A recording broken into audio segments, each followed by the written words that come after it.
መኪናውን ቀደምከው አሉ። እንዴት እንደሆነ ባላቅ አስበዋለሁ። ወደኔ ቢመጣ ጨለማ ነው፣ በዛ ላይ ደመና ነው። ምንድነው ማለት እኔ ናቹራሊ እንቅልፋም ነኝ። ለመድክ አይደለ? አስለመዱ ያለው ኦልሞስት መማር እረፍት ነው ለኛ። ከትምህርት ቤት ስንመጣ የማይማሩ ልጆች ቄጥህን አጠፍጥፈህ እየዋልክ ነው የምትባለው። ሰዎች ከትምህርት ቤት ተመልሰው ሌሎች ቤታቸው ምግብ ሲበሉ ያንተ በልዩነት እርሻ ቦታ ነበር አሉ። እውነት ነው? ያስገረም እንደሆነ ታውቃለህ? ያንን ከበላም በኋላ ተናደር። በምን ብንናደር ጥሩ ነው? በ25 ሳንቲማችን አልሐምዱሊላህ ልበል ወይስ አስቸጋሪ? ያ አላህ በቃ በዚህ ሳምንት እስኪ እንጀራ የምንበላበትን መንገድ ፍጠርልን ተብሎ ዱዓ ሊደረገም እኮ ይችላል አይደለ? 3 ብር አተና አሁን እዛ ምን ራበውኝ። ፋዘር ግን አልጠየቀም? ስትሄድ ጠይቀው እምቢ አለኝ። አናደረኝ። ተመሞፈሩን ያነሳል። አቋራጩ ላይ ስሮጥ እቀርመዋለሁ። አልጎረመሳችሁም? ግን ስንቅ ያልቅብሃል። ይሂድ ይማር ብሎ ለቀቀህ ወይስ ሪአክሽኑ ምን ይመስል ነበር? እንደፈለኩኝ አስተምርሃለሁ እንጂ ወደ ኋላ እንዳትቀር። አልበያን የቁርአንና የተርቢያ ማዕከል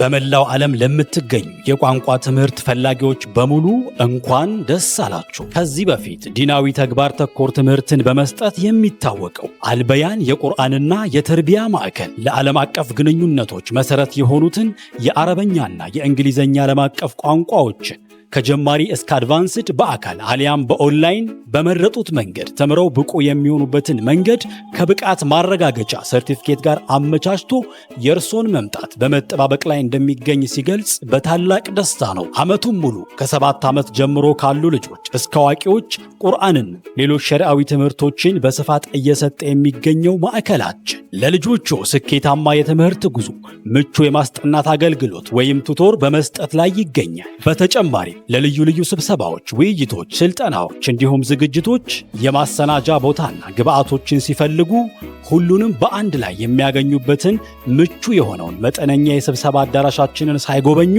እንዳይወስኑ። አድራሻ ቤተል ዓለም ባንክ ጀሞ ትምህርት ቤት ፊት ለፊት። ለበለጠ መረጃ ወደ 0911 949595 አሊያም ወደ 0931 771831 ይደውሉ። አልበያን የቁርአንና የተርቢያ ማዕከል በእውቀት ጥላ ስር።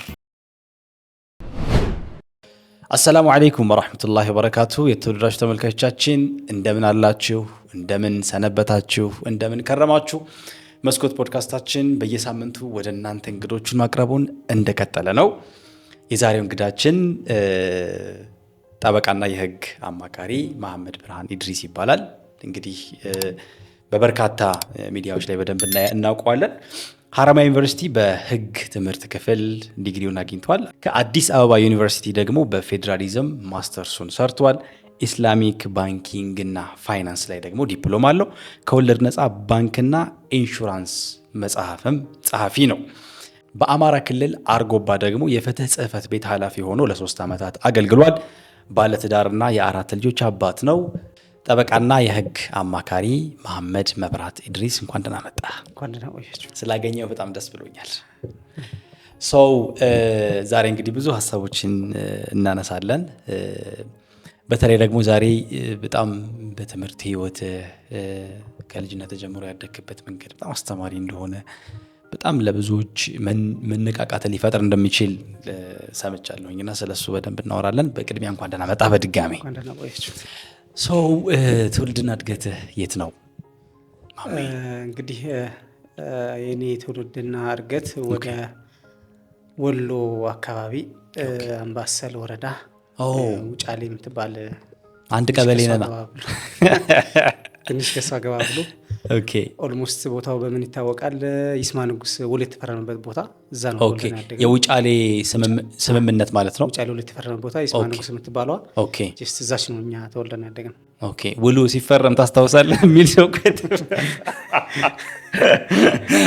ቦታውን ተጫውተንበታለች እኛ። ቦታው ላይ ኳስ ምናምን ተጫውታችኋል? ከብት እንጠብቅበት ነበር። ሪሊ ውሉ የተፈረመበት ቦታ ላይ እዛ ላይ ከብት እየጠበቅን ያደግነው እኛ። ምን አይነት ስሜት አለው? ትልቅ ሀገራዊ ውል የተፈጸመበት ቦታ ላይ ኳስ መጫወት። እንግዲህ እኛ በልጅነት አናውቀው ምን እንደሆነ።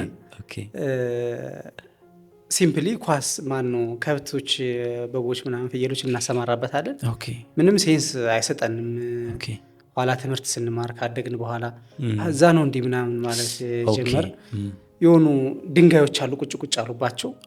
እዚህ ላይ ነው ንጉሶች ቁጭ አሉት ሲባል እንሰማለን። ልጆች ሆነን እዛ እንትን ስንል ከዛ ውጭ እዛ በነበርን በሰዓት ምንም የተለየ ስሜት አይሰማንም ነበር። አሁን ነው ቦታው ትንሽ ከመንግስትም ትንሽ ግምት ተሰጥቶት የሆነ ግንባታዎች ምናምን ተካሂደውበታል። አሁን ነው ትንሽ ለውጥ እያመጣ የመጣው እንጂ እኛ በልጅነታችን ምንም ሴንስ አይሰጠን። በጣም ይገርማል። እንግዲህ የሁላችንም ልጅነት ከትምህርት ጋር የተያያዘ ነገር አለው አይደለ? ያንተን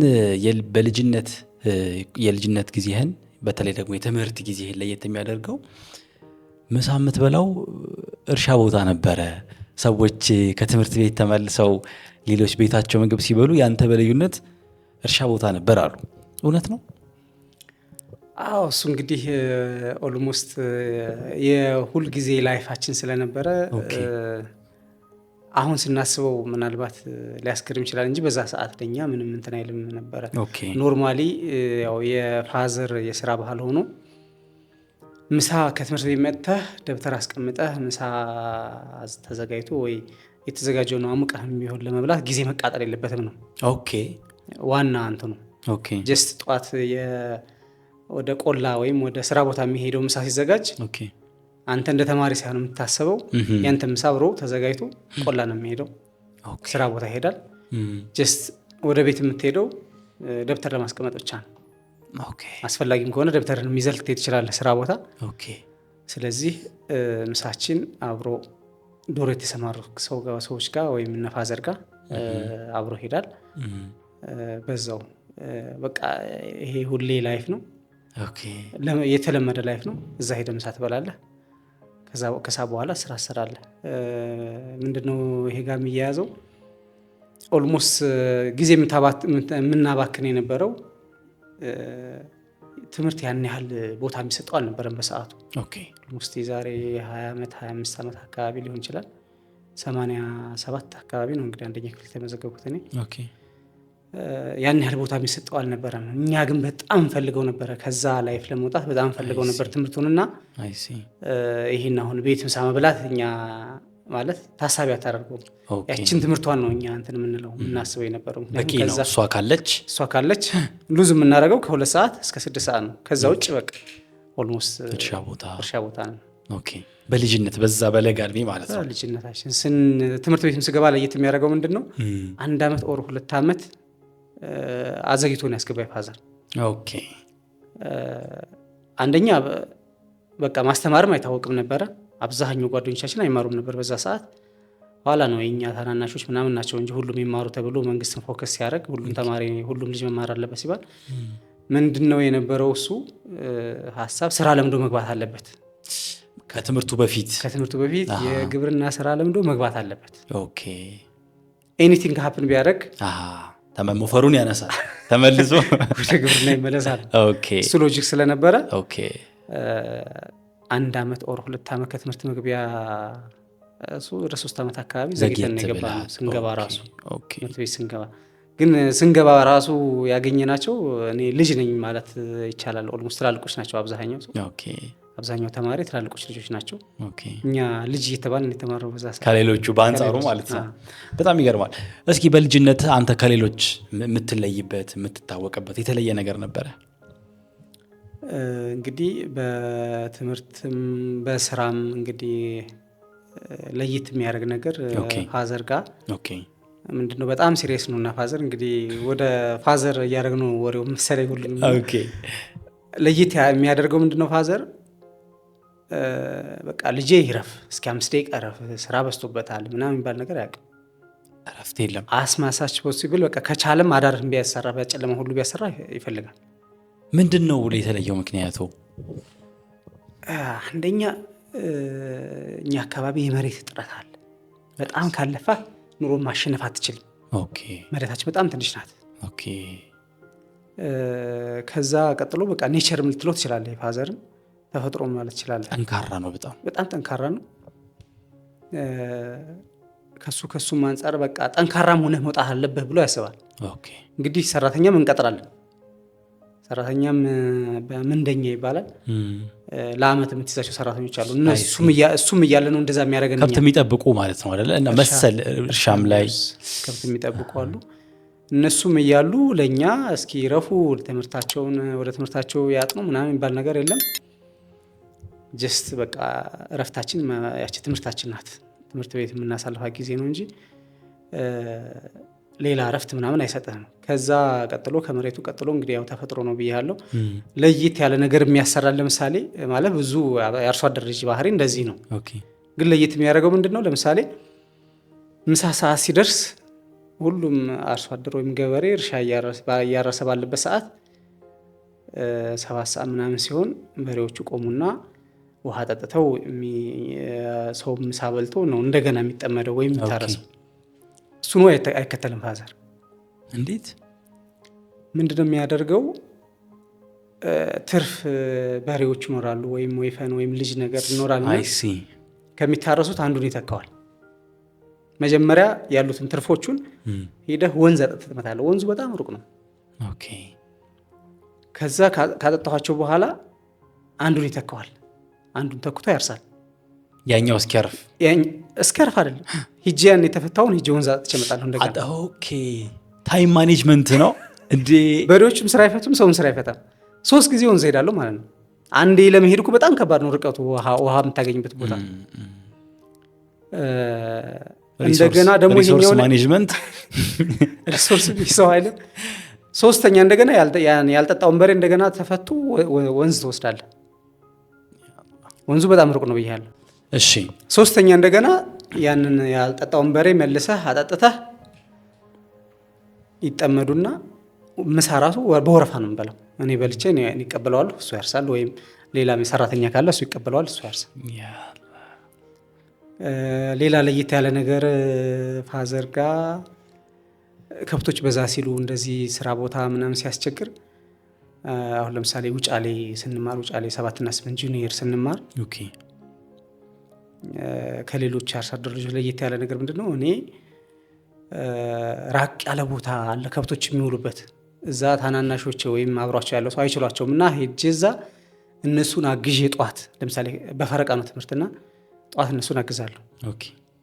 እርሻ ቦታ ወይም ለከብቶች መኖ የሚያበላ ከሆነ ለምሳሌ ታናሽ አይችላቸውም ብቻውንና ለእነሱ መኖ አዘጋጅና እንደገና ከሰዓት በኋላ ወደ ትሄዳለህ ወደ ትምህርት።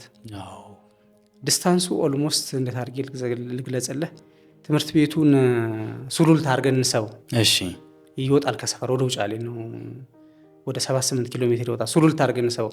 የከብቶቹ መኖ ዱከም አድርገን እንሰበው። በዚህ በአዲስ አበባ ዱከም ጠዋት ሄድና ለከብቶች መኖ አዘጋጅቼ ወይም ስራ ሰርቼ እንደገና ከዛ በእግሬ 3 ማዕዘን ሰርቼ ትምህርት ቤት እሄዳለሁ። ከሰዓት በኋላ ለመማር ማለት ነው።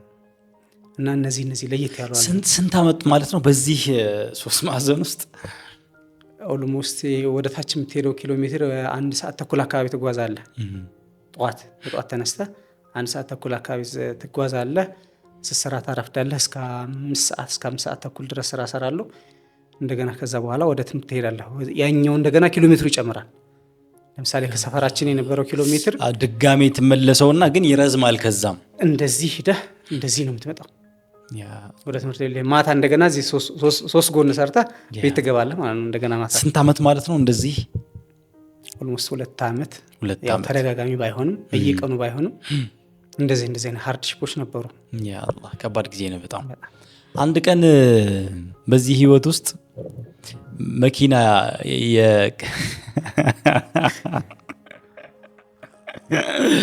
እስኪ ስለሱ አውራኝ። መኪናውን ቀደምከው አሉ፣ እንዴት እንደሆነ ባላውቅም እንትን ነው ተሳቢ መኪና ነው እና እሺ፣ ያን ያህል ማለት ፍጥነቱን ኮንሲደር ለማድረግ ተሳቢ ነው መኪናው። ኦኬ። ከዚህ ከስራ ቦታ ከእርሻ ቦታ ስንወጣ ወደ ትምህርት ቤት ለመሄድ በአስፋልት ነው የምንሄደው እና ኦኬ፣ እንደወጣሁ ጠየቅኩት አስፋልት ላይ እምቢ አለኝ። ሸኘኝ ነው? አዎ ሸኘኝ፣ ሊፍት ስለ ብዬ ጠየቅኩት እምቢ አለኝ። ኦኬ። ኖርማሊ እንትናችን ወደ ከኛ ሰፈር ወደዛ የሚሄደው ወደ መቀሌ የሚሄደው መስመር ማለት ነው። ትልቁ አስፋልት ላይ ስጠይቀው እምቢ አለኝ። አናደደኝ። እሺ፣ ሴቶች ቢሆኑ ይዟቸው ይሄዳልና ወንድ ስንሆን እምቢ ይላሉ። ኦኬ። አናደደኝና ይሄ ነገር ግን በዓለም አቀፍ ደረጃ መስተካከል አለበት አይደለ? ማለት ወንድ ለምንድን ነው ግን ሊፍት የማይሰጠው እግረ መንገድ ለምን ይመስልሃል? እንግዲህ ምናልባት ያው እንግዲህ የሹፌሮቹ ፍላጎት ለሴቶቹም ማዝነው ሊሆን ይችላል። ኦኬ ወንድ ግን ሊታዘንለት አያሳዝንም? ወንድ እንግዲህ ያው እዛ ሆነን የምናስበው ነገር አለ። ይሄ ምናልባት ከጾታም ጋር የይዘው ሊሆን ይችላል። ኦኬ ወንዶችም ጠንካራ ናቸው ብለው አስበው ሊሆን ይችላል። እንደዛ ብለን እንውሰደውና ኦኬ ብንሆንም ግን ሊፍት ስጡን ስታገኙም ባይዘው። እሺ ሊፍት ስጠኝ ስለው እምቢ አለኝ። ኦኬ በጣም ተናደድኩና ጉዞ ጀመርኩ። ማለት እሱ ጋር መሮጥ ጀመርኩ። መኪናው ጋር እኩል መሮጥ ጀመርኩኝ። ቀጥ ያለው አስፋልት ላይ አልደርስበትም። ኦኬ አስፋልቱ ላይ አልደርስበትም፣ ጥሎኝ ይሄዳል። ስለሚመቸው ክብደት ቢጫንም አስፋልት ላይ ስለሆነ ያው ሰውና መኪና እኩል አይሄድም እና ቀደመኝ። ብዙ ራቀኝ። ጭስ አባሌማ የምትባላለች እሷን ስናልፍ በጣም ራቀኝ። ኦኬ የተወሰነ ከሄድክ በኋላ መኪናው መንገዱ ጠመዝማዛ ነው። ወደ ውጫሌ ልደርስ ስትል መንገዱ ጠመዝማዛ ነው። ብዙ ጠመዝማዛ መንገዶች አሉና ለሰው አቋራጮች አሉ። አቋራጩ ላይ ስሮጥ እቀድመዋለሁ። ንዴቱ አለ። በጣም ተናድጄ ስለነበረ እሱ ይስቃል። ስንገናኝ አቋራጩን እንትን ብዬ አስፋልት ስገባ ይገርመዋል፣ ይስቃል። ኦኬ እንደዛ እያል እንደገና ቀጥታ ሲሆን ደግሞ እሱ ይቀርመኛል። ኦኬ ፋይናሊ ውጫሌ ስንገባ ጤና ጣቢያ ለውጫሌ መግቢያና ኢንጆይ አድርጌበት በጣም ተደስቼበት ነው የገባሁት። ቀድሜው ገባሁ ውጫሌ ከተማው ስንገባ ቀድሜው ገባሁ። ኦኬ እና አልተገናኛችሁም ግን? በቃ ነገርኩት። ኦኬ ያየኝም ነው ስሮጥም ያየኛል፣ ሲቀርመኝም እንትን እንበላለን። ያየኛል፣ ጎንበስ እያለ ይስቃል። መጨረሻ የምንለያይ ቦታ ስንደርስ እኔ ከፊት ነኝና እኔም በቃ የልብ ልብ ተሰምቶ ደስ ብሎኝ እሱም እየሳቀ ይቻላል። አየህ ንዴት ካለ እንትን ወኔ ካለ ይቻላል። በጣም ይገርማል። ሶ እናትና አባትህ በጣም ሲሪየስ የሚባሉ በጣም ጠንካራ ልጅን በስርዓት ለማሳደግ ልጅ በደንብ በቃ ይሄ በሃርድሺፕ ውስጥ አልፎ ራሱን እንዲያገኝ ለማድረግ የሚፈልጉ አይነት አባቶችና እናቶች እንደሆኑ ሰምቻለሁ። እና በልዩነት ደግሞ አባትህም ሯጭ ነበር ይባላል። እውነት ነው? ፋዘር በልጅነቱ ሯጭ ነበረ። ኦኬ ከቀበሌም ከወረዳም ያው ተማሪ እያለ የተወሰነ ተምሯልና እስከ 5 እስከ 6ኛ ክፍል ተምሯልና ይሮጥ ነበረ። ያው እንግዲህ እኛም በታሪክ ነው የምንሰበው። ምን አጋጥሞት ነው ያቆመው ታዲያ? እንግዲህ ከቀበሌ ከወረዳ ተብሎ አልፏል። ይዛ ጊዜ አውራጃ ምናምን የሚባለው ደሴ ድረስ ደረሰ። ኦኬ እስከዛ ድረስ ወይን እያደረገ ነው የመጣው፣ እያሸነፈ ነው የመጣውና ደሴ ጅስት የሱ ውድድር የነበረበት ቀን ጊዜ በጉንጅ ወጣብኛል። ታፋይ ላይ በጉንጅ ወጣብኝ። መሮጥ አልቻልኩም። ማለት ልክ አዳሩ ነው ወጥቶብኝ ያደር። አላህ የፈለገው ነገር አለ። መሮጥ አልቻልኩም። በቃ በዛ ምክንያት ሩጫውን እንዳቆመ ቀጣይ ምድል ያገኘም አልመሰለኝም እና ሯጭ ነበር። እስከ ደሴ ድረስ ደርሰው ነበር፣ ቢያንስ አውራጃ ድረስ ማለት። በጣም ይደንቃል። አላህ የተለየ ምክንያት አለው እያስባለሁ። የገጠር ህይወት ብዙ ከባድ ፈታኝ ነገሮች አሉት አይደለ? አንዳንዴ ደግሞ አንዳንዶቹ ነገሮች ደግሞ ከቻሌንጅነትም አለፍ ይሉና ስጋት እስከ መሆኑ ላይ ይደርሱ ይችላሉና እንደው በዛ ህይወት ውስጥ እንደ ስጋት፣ እንደ ከባድ ክስተት፣ እንደ ከባድ አጋጣሚ የምጠቅሳቸው ነገሮች ካሉ ብሰማ ደስ ይለኛል። እንግዲህ በስራ ዙሪያ ያው ፋዘር እንደነገርኩ ሲሪየስ ነው ብያለሁ። እናመሻለን፣ ዱር ታመሻለህ፣ አውሬዎች ይገጥመሃል፣ እንስሳቶች ይጠፋሉ።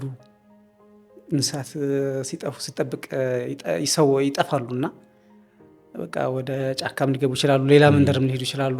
እሱ በጣም ቻሌንጂንግ ነው። ማታ እየፈለግ እስከ 5 ሰዓት ከ4 ሰዓት ጅብ እንዳይበላቸው ጠብቃለህ። እንዲህ አይነት ቻሌንጆች አሉና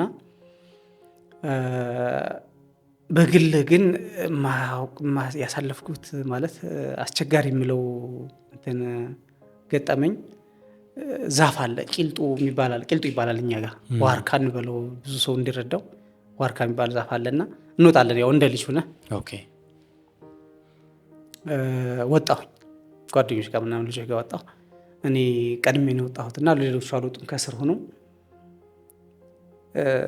ከዛ ዛፍ ቂልጡ የሚባል ዛፍ ካወቅ የሆነ የተበሳሱ ነገሮች አሉ። ሌሎች አውሬዎች፣ እባቦች ምናምን አይጠፉም፣ ትልልቅ ወፎች ምናምን አይጠፉም። እና እዛ ላይ ወጥቼ ስወርድ መውረጃዬ ላይ እባብ ተጋርሟል።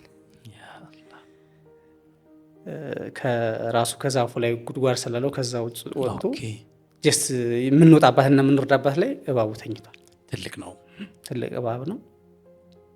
አላየሁትም እኔ። አባገላን ቂልጡ ይባላል። ከታች ነው ጓደኞቼ ከብትም የሚጠብቁት አዩት። እነሱን ያላየሁትም እነሱ ናቸው ያዩት። ስወርድ እንዳትወርድ አሉኝ። ኦኬ። ከዛ እንዲህ ብዬ ወርታች ሳይ መውረጃው ላይ ይታያል፣ ቁጭ ብሏል። ተጋርሟልና ጠበቅኩ እዛ ሆኜ። እነሱም ለመምታት አይደርሱ ትንሽ ራቅ ይላል። እኔም የያዝኩት ነገር የለም። ዛፍ ላይ ስትወጣ ያው ዱላ ምናምን ይዘህ አትወጣ። አልቻልኩም እንትን ማለት መምታት። ጠበቅኩ ከላይ ሆኜ።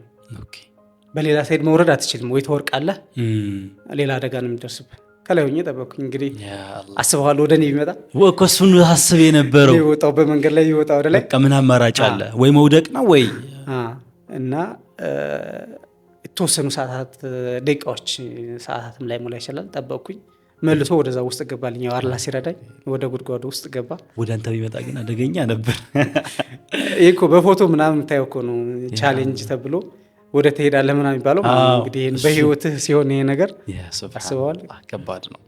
ከባድ ነው። አሁን በጣም እኔ የሚገርመኝ የገጠር ውስጥ የሚያድጉ ሰዎች በህይወታቸው በጣም ጠንካራ ናቸው። ወደ ተጨባጩ ዓለም ሲመጡ በጣም ትላልቅ ሃርድሽፖችን ማለፍ የሚችሉት ያለ ምክንያት ሳይሆን እነዚህን ሁሉ ነገሮች ተቋቁመው ስለሚመጡ ነው አይደለ? በጣም የሚገርመኝ ግን አሁን አብዛኛው ሰው ሰመርን ሲያስብ፣ ክረምትን ሲያስብ ሜቢ ከተማ ውስጥ ያደጉ ልጆች አይምሯቸው ላይ ዱባይ ሊመጣ ይችላል፣ ባይዘወይ ፓሪስ ሊመጣ ይችላል። ክረምት ላይ እዛ ሄደው ቺል አድርገው ምናምን መምጣት በጣም ቱ ዘ ሚኒመም። ወደ ታች ስናወርደው ደግሞ አንድ ሰው ክረምት ላይ ትልቁ ሊያደርገው የሚችለው ነገር ምንድን ነው? ፋሚሊ ይጠይቃል አይደለ? የሆነ ቦታ ሄዶ ይዝናናል፣ ቤተሰብ ይጠይቃል ምናምን ይጠይቃል። እና የእናንተ ህይወት ግን ኖርማል ሰዓቱ በትምህርት ያልፍና ክረምቱ ደግሞ በልዩነት በስራ ነው የሚያልፈው ሲባል ሰማሁኝና በጣም ነው የገረመኝ። እስቲ ስለሱ ንገረኝ። እንግዲህ ይሄ የአብዛኛው አርሶ አደር ልጅ ወደ ገጠር ስትሄድ እንደዚህ ነው በቃ። ማለት ሲወልዱህም ይመስለኛል ስትወለድም ስራ ሰርተህ እነሱን ማለት ወደ ግብርና ስራ ተሰማርተህ እነሱን ታገለግላቸው ነው እንጂ አንተ ተምረህ የራስህን ህይወት እንዲለወጥም አይደለም ሲንሱ የነበረው አሳሰብ በዛ ሰዓት። እኛ ስንማር ኦልሞስት ሁሉም ተማሪ ይማር ነበር ብያለሁ። ኦልሞስት መማር እረፍት ነው ለኛ። ተቃራኒ የሚያደርገው አሁን ለኛ ልጆች፣ አሁን ለኔ ልጆች መማር ስራ ነው። ለኛ ስንማር ግን መማር እረፍት ነው። ከትምህርት ቤት ስንመጣ የማይማሩ ልጆች ቂጥህን አጠፍጥፈህ እየዋልክ ነው የምትባለው። ታናናሾቻችን ትምህርት ቤት ያልገቡት ጓደኞቻችን ለኛ የተለየ በርደን ነው። ስራም ስንሰራ አሁን የግሩፕ ስራ የሚሰራ ከሆነ እሱ ተማሪ ነው ቁጭ ብሎ ነው የዋለው ስጠው ይባላል ነው የሚባለው። ስናድግ እንደዛ ያደግ ነው። እና ክረምቱም ቢሆን ቤተሰብ በጉጉት ነው የሚጠብቃት ያችን ሰዓት። ግን እኮ ልክ ነው አይደል? ማለት እዛ ጋር ካለው የስራ ጫና አንጻር ትክክል ናቸው። ትምህርት በጣም ረሃ ነው። በቃ ቁጭ ብለህ ነው የምትውለው፣ የሆነ ነገር እየሰማህ ነው የምትውለው። እነሱ ትክክል ናቸው። ቤተሰብም ቢሆን ጓደኞቻችንም ቢሆኑ የተለየ ለእኛ ለወደ ያለው ስራ መስጠቱ፣ እኛ ብዙ እንድንሰራ መደረጉ ትክክል ነው።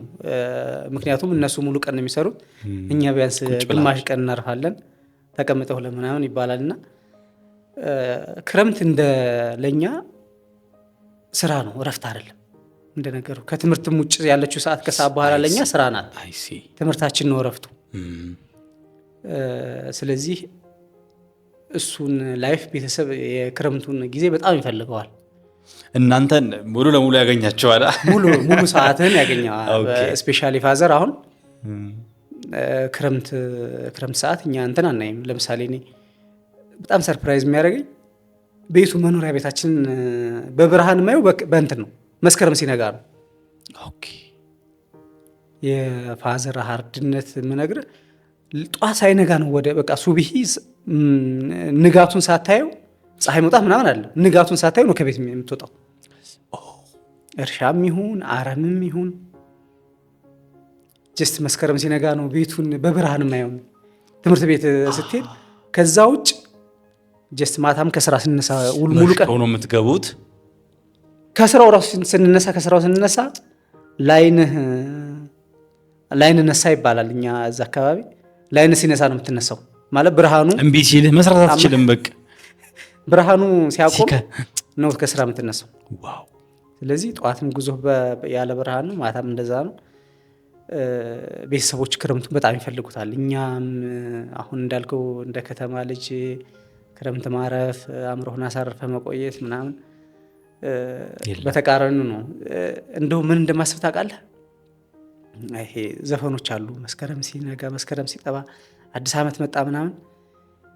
አሁን ከተማ ሆነ ሴንስ አታደርገውም። ይሄን አገር ቤት ሆነ ስፔሻሊ ተማሪ ሆነ ወደ ትምህርት ቤት ስትሄድ የነበረው እንትን አመለካከት ለዛ አሁን እንደዚህ አይነት ይሄ ለአዲስ ዓመት የሚዘፈኑ ዘፈኖች ለመስከረም ነጋ የሚለው ነገር ጀስት የሚነጋው ለእኔ ነው ብዬ ነው የማስበው። ሙሉ በሙሉ ጭቃ ውስጥ ነህ፣ ሙሉ በሙሉ ስራ ውስጥ ነህ። ጨለማ ነው፣ በዛ ላይ ደመና ነው። ምንድን ነው ዝናቡ ጨዋት ባህል ጭቃው ስራው በዛ ላይ በጣም ከባድ ነው። አረም የሚባል በጣም ከባድ ስራ አለ። ጤፍ አረም እሱም በቃ ፋዘር በዛ ላይ ረራ የለውም ማለት ይረፉ ምናምን አይልም። አሁን በክረምት እኔ የማስታውሰው ልጅ ሆነህም እንደ ትልቅ ሰው ነው የሚያሰራ። ምንድነው የሚባለው? ፋዘር ከመብራት ቤት እህል በቀመሰ ነው የሚሰራው። እህል ከቀመስ መስራት አለብን። እህል በቀመሰ ነው እሱ ቤት ይባላል። እህል የቀመሰ ልጅ መስራት አለበት ተብሎ ነው የሚታሰበውና ጀስት እድሜያችን ራሱ በደንብ ለስራ ሳይደርስ ሙሉ ቀን ያሰራናል። ይቆጠዋል ሰው ወገባቸው እንዲሆናል፣ ይጎዱብሃል፣ አይሰማም። ስራ ነው። በትምህርትም ከሆነ እንደዛው ነው። በቃ ትምህርት ቤትም መውለግለግ የለብህም ማለት በቃ ላይፉን ስታስበው ትንሽ ስሜታዊ ያደርጋልና እንደዛ ነው ያሳለፍነው። ሱብሃንአላህ። ግን ያልፋል አይደለ? አለፈ እንግዲህ እንደዛ ሆኖም ብዙ መስዋዕትነት አስከፍሎ ምን ብሎም ግን እንደው ግን እዚህ ጋር አንድ ነገር ባቅ ደስ ይለኛል ማሜ። ምናልባት በዛ ህይወት ውስጥ ማለፍህ ግን ምን አዳደረገልህ? ተጨባጩ ህይወትህ ላይ በዛ ሃርድሺፕ ውስጥ ማለፍህ፣ በዛ የፋዘር ሲሪየስነስ ውስጥ ማለፍህ ጠንካራ ሰራተኛ እንድትሆን ያደርጋል። በቃ በአይኔ ሸራ እኔ ከዛም የወረስኩት መሰለኝ። አሁን አለመስራት አሁን እኔ ኦልሞስት አሁን እሁድ አዲስ አበባ ስራ የለማ እሁድ አይድል ሆነ መዋል የሆነ ኮምፎርት አይሰጠኝ። ኦልዌይስ አእምሮ ስራ ላይ እንዲሆን እኔ አሁን ከዛ ምን ያመጣሁት ነገር ወይ የምለው ጠዋት ገብቼ ቢሮ እስከ ማታ ድረስ ብሰራ ያለ ምንም ረፍት ማለት መስራት እችላለሁ። ያ አላህ ጠንካራ ሰራተኛ ያወጣሃል። አሁን የኛ ሀገር የስራ ባህል እንግዲህ እንደምታውቀው ነው። ሻይ ረፍት ስላለ ትወጣለህ፣ ምን ትላለህ፣ እንደዚህ ነው የምታሳልፈው ብዙ ሰዓት። ጠዋት ገብተህ 4 ሰዓት ላይ ረፍት፣ ከሰዓት በኋላ የሆነ ሰዓት ረፍት።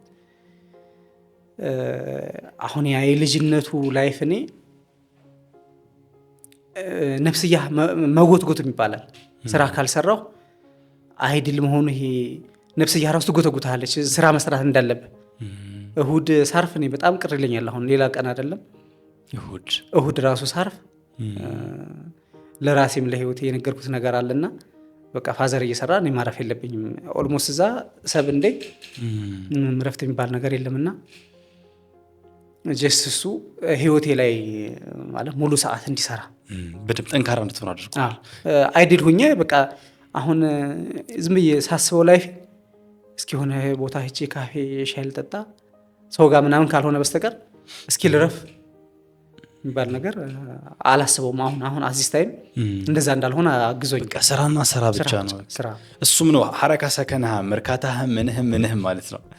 ሱብሃንአላህ this is great። ይሄ ትልቅ ምናልባትም አንዳንዴ ሰዎች ልፍስፍስ የሚሆኑ ትንሽ ነገር ማሳካት የሚከብዳቸው ምናምን እንዲህ አይነት ላይፍ ስታይሎችን ባለመልመዳቸው ሊሆን ይችላል። እንደው ግን ምናልባት አንድ ነገር ባቅ ደስ ይለኛል። በዚህ ሁሉ ሂደት ውስጥ የተዝናኑት ታይማችሁ መች ነው? በቃ እንደዛው ነው የምትኖሩት? እንደው ትንሽ የሆነ እንደው ፈታ እንኳን ለማለት ለመሳቅ ለመጮት ቺል ለማድረግ የሆነች ታይም አትኖርም? እንግዲህ በአገር ቤቱ ከሆነ ባዛ ነው እየጠይቀኛለሁ። አዎ አገር ቤቱ በዛ ከሆነ ምናልባት እንግዲህ የአርሶ አደር ሆነ ወይም የአርሶ አደር ልጅ ሆነ እረፍት ሰዓት ወይም ጥሩ ሰዓት የምትለው ምናልባት መስከረም ከመጣ በኋላ እስከ ህዳር 3 ወራት 3 ወራት ይሄ እሸቱ ማሳው ምናምን ሰብል ይዞ ሎድ የሚቀንስበት እሱ ነው በቃ። ከዛ ውጭ አመቱ ሙሉ ስራ ላይ ነው። ፍሬ የሚያፈራበት ነገር ነው። ፍሬ አፍርቶ አንተም እሸት ይደርሳል፣ በቆሎ እሸት፣ ጥንቅሽ ምናምኖች ይደርሳሉና እነሱን እየበላ ቆላ የምትሆን እንጆ የምታደርግበት ሰዓት ከእርሻ የለም። ከብቶቹንም እየመገብክ ሳሩ ምኑ ይደርስልሃል። እዛው ዱር ነው ማነው ምግብ የሚበሉት ማለት ቀለባቸውም እዛው ነው። መሸከም አይጠበቅብህም። እሱ በቃ ይቺ 2 ወር ኦር 3 ወር ላይፍ ኢንጆይ ታደርጋለች። የፋዘር ሪዘርቬሽን እንዳለ ሆኖ ማለት ነው። እሺ ማሽላው ሽቶም አያሳርፍም ማለት በቃ እሱ ጋር እንደሚል ታውቃለህ። አሁን ማሽላው ካደገ በኋላ አረም አይዘው ወይም ጤፉ ከፍ ካለ በኋላ አረም ካልያዘው ተውት ይባላል። ምን እንደሚል ታውቃለህ ፋዘር? ይሄ አረሙ ለሚቀጥለው ዓመት ይረግፋል ይላል።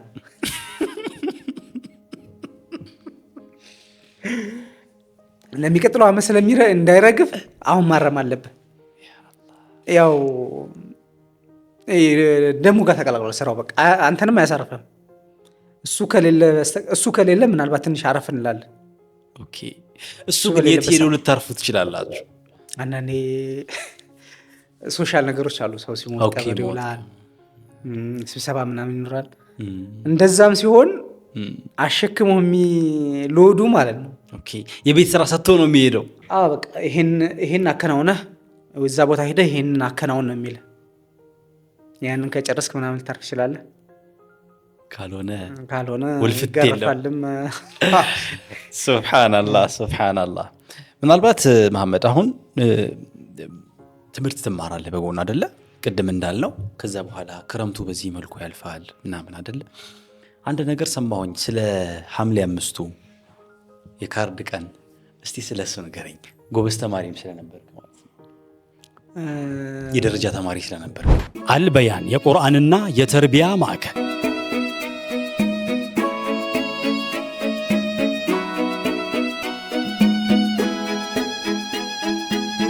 በመላው ዓለም ለምትገኙ የቋንቋ ትምህርት ፈላጊዎች በሙሉ እንኳን ደስ አላችሁ። ከዚህ በፊት ዲናዊ ተግባር ተኮር ትምህርትን በመስጠት የሚታወቀው አልበያን የቁርአንና የተርቢያ ማዕከል ለዓለም አቀፍ ግንኙነቶች መሰረት የሆኑትን የአረበኛና የእንግሊዝኛ ዓለም አቀፍ ቋንቋዎችን ከጀማሪ እስከ አድቫንስድ በአካል አሊያም በኦንላይን በመረጡት መንገድ ተምረው ብቁ የሚሆኑበትን መንገድ ከብቃት ማረጋገጫ ሰርቲፊኬት ጋር አመቻችቶ የእርሶን መምጣት በመጠባበቅ ላይ እንደሚገኝ ሲገልጽ በታላቅ ደስታ ነው። ዓመቱን ሙሉ ከ7 ዓመት ጀምሮ ካሉ ልጆች እስከ አዋቂዎች ቁርአንን፣ ሌሎች ሸሪዓዊ ትምህርቶችን በስፋት እየሰጠ የሚገኘው ማዕከላችን ለልጆቹ ስኬታማ የትምህርት ጉዞ ምቹ የማስጠናት አገልግሎት ወይም ቱቶር በመስጠት ላይ ይገኛል። በተጨማሪ ለልዩ ልዩ ስብሰባዎች፣ ውይይቶች፣ ስልጠናዎች እንዲሁም ዝግጅቶች የማሰናጃ ቦታና ግብአቶችን ሲፈልጉ ሁሉንም በአንድ ላይ የሚያገኙበትን ምቹ የሆነውን መጠነኛ የስብሰባ አዳራሻችንን ሳይጎበኙ እንዳይወስኑ።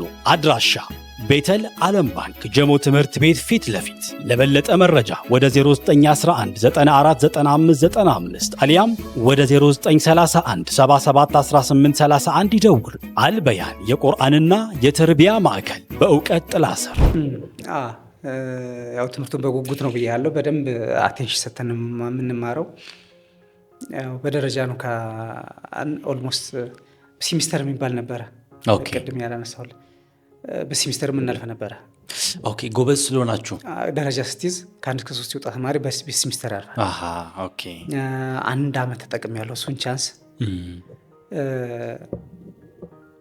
ምንድን ነው ጉብዝና እንዳለ ሆኖ ያው ስራውም አለ በጎን የግብርና ስራው አለ። ጀስታ እና ጠናም ያው የተፈጥሮም ነገር ሊሆን ይችላል። እንግዲህ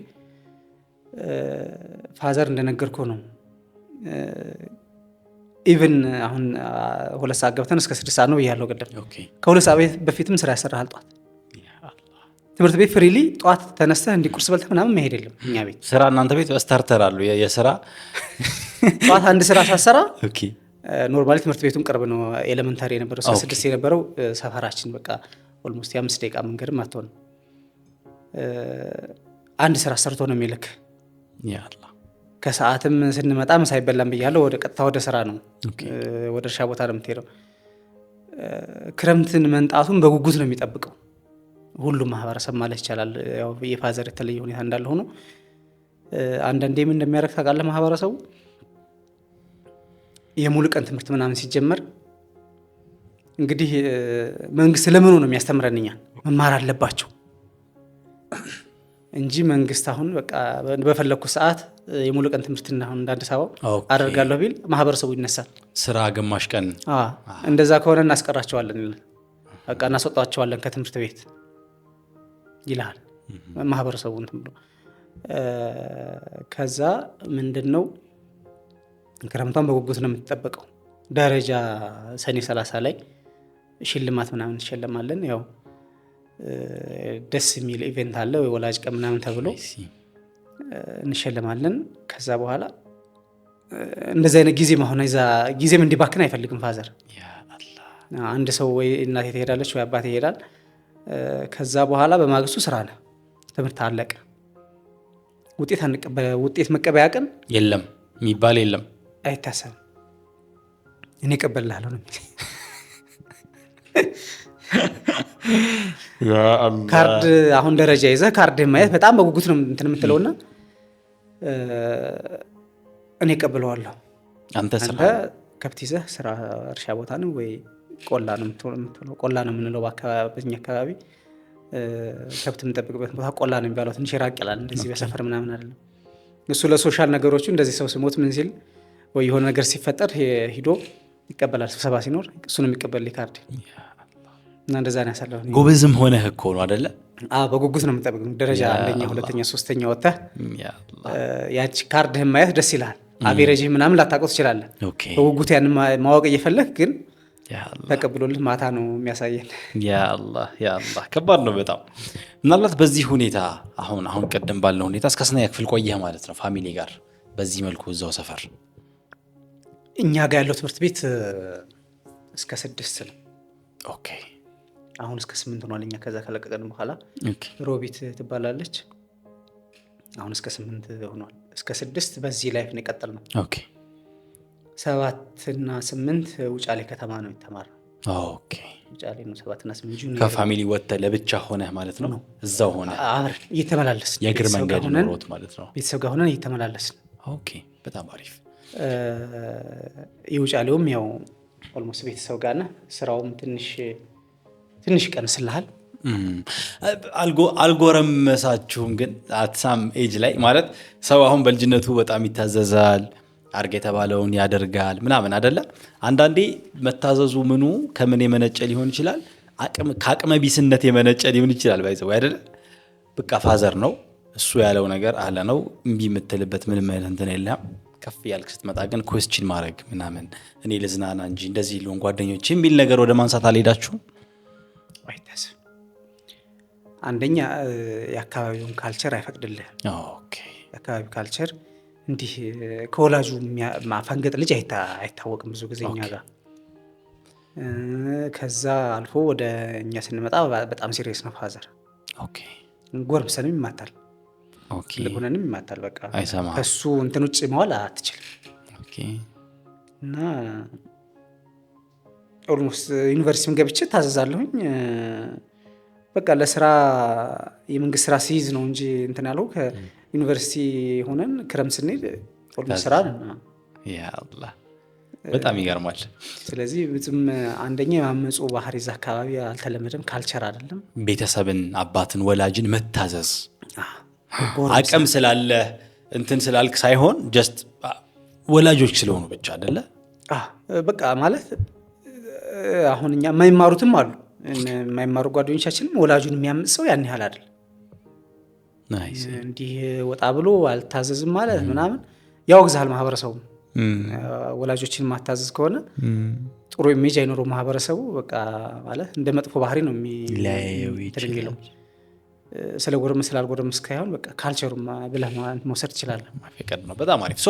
አሁን 7 እና 8 ኦልሬዲ እዛ አካባቢ ነው የተማርከው። ከዛ ወደ 9 ስትመጡ ግን እዛው አካባቢ የለም አይደለ? ትምህርት ቤት ነበረ 9ኛ ክፍል የስንቅ ትምህርት ተጀመረ።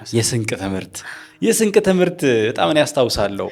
11 እና 12 ሰማር በስንቅ የሚማሩ ተማሪዎች ነበሩ። እኛ ጋር የሚማሩ ማለት የተወሰኑ ልጆች ነበሩና ዳር በጣም ታፍ ናቸው፣ በጣም ታጋይ ናቸው። ለብቻቸው ከፋሚሊ የሆነ ነገር እየመጣላቸው ምናምን ነበር ይማሩትና እስኪ ስለሱ አውራኝ። ያ ህይወት ምን ይመስል ነበር? በስንቅ በዚህ ብዙ የከተማ ልጆች አንደርስታንድ ላይ ያደርጉት ይችላሉ ይሄንን። በተለይ ከተማ ውስጥ ተወልዶ ያደጉ ልጆች ደግሞ የስንቅ ትምህርት አለ እንደ ሊሉ ይችላሉ። እና እስቲ ስለሱ እናውጋ። የስንቅ ትምህርት እንግዲህ ኦልሞስት ትላልቅ ከተማ ካልሆነ በስተቀር የስንቅ ትምህርት ይታወቃል። በዛ ጊዜ ብዙም ትምህርት ቤቶች አልተስፋፉም። አሁን ትምህርት ቤት ተስፋፋ፣ ምናልባት መጠኑ ቀንሶ ሊሆን ይችላል።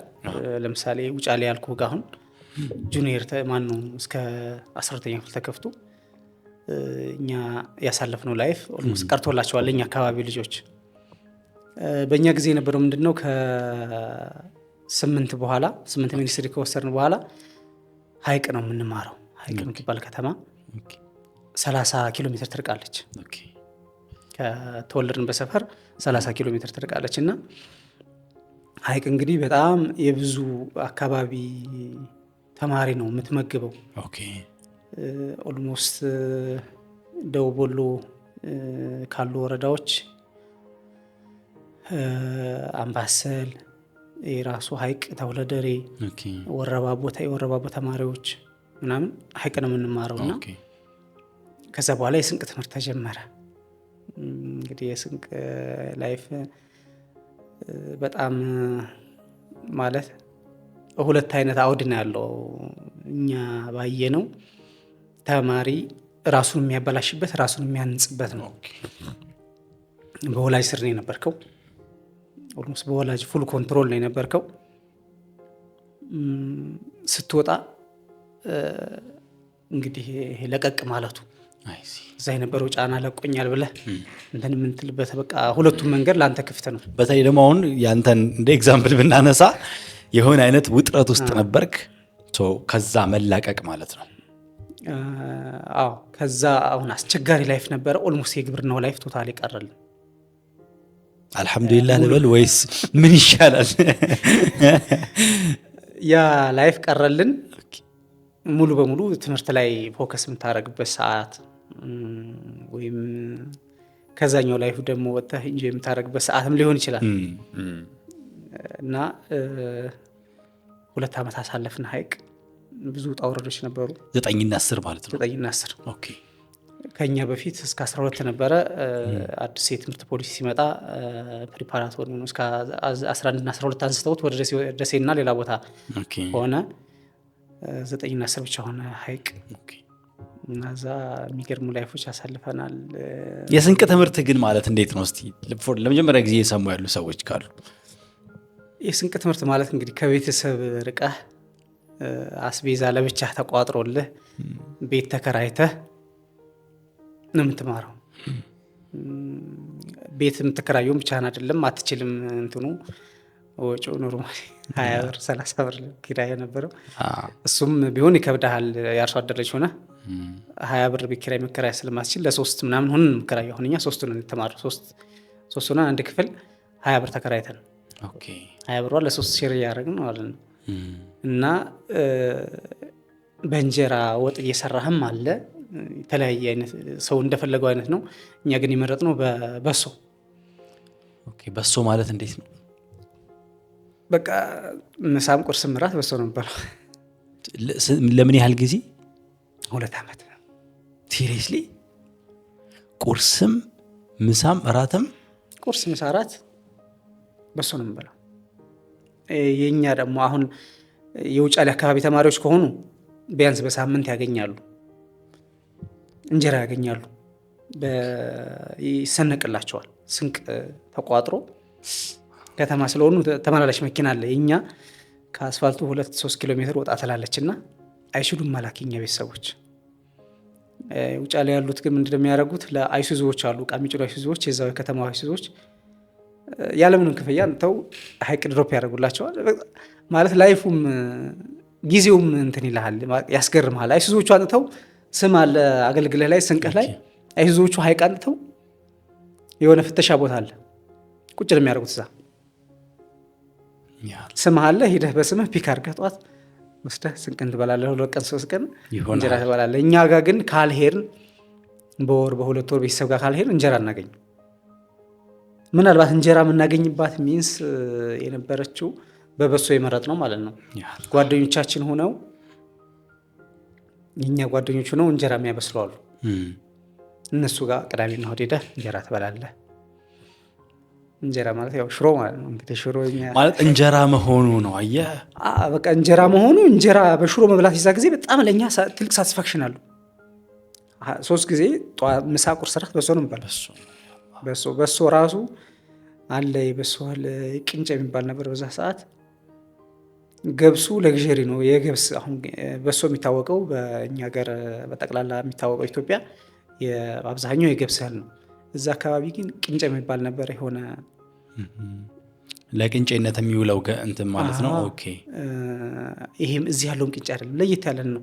ኦኬ አሁን ራሱ ፈልግ የሆነ ላኩልኝ የለም ጠፍቷል አሉኝ። አሁን ኦኬ እሱ ነው ማለት ላዘገጃጀት አያስቸግርም፣ ስታዘጋጀው አያስቸግርም።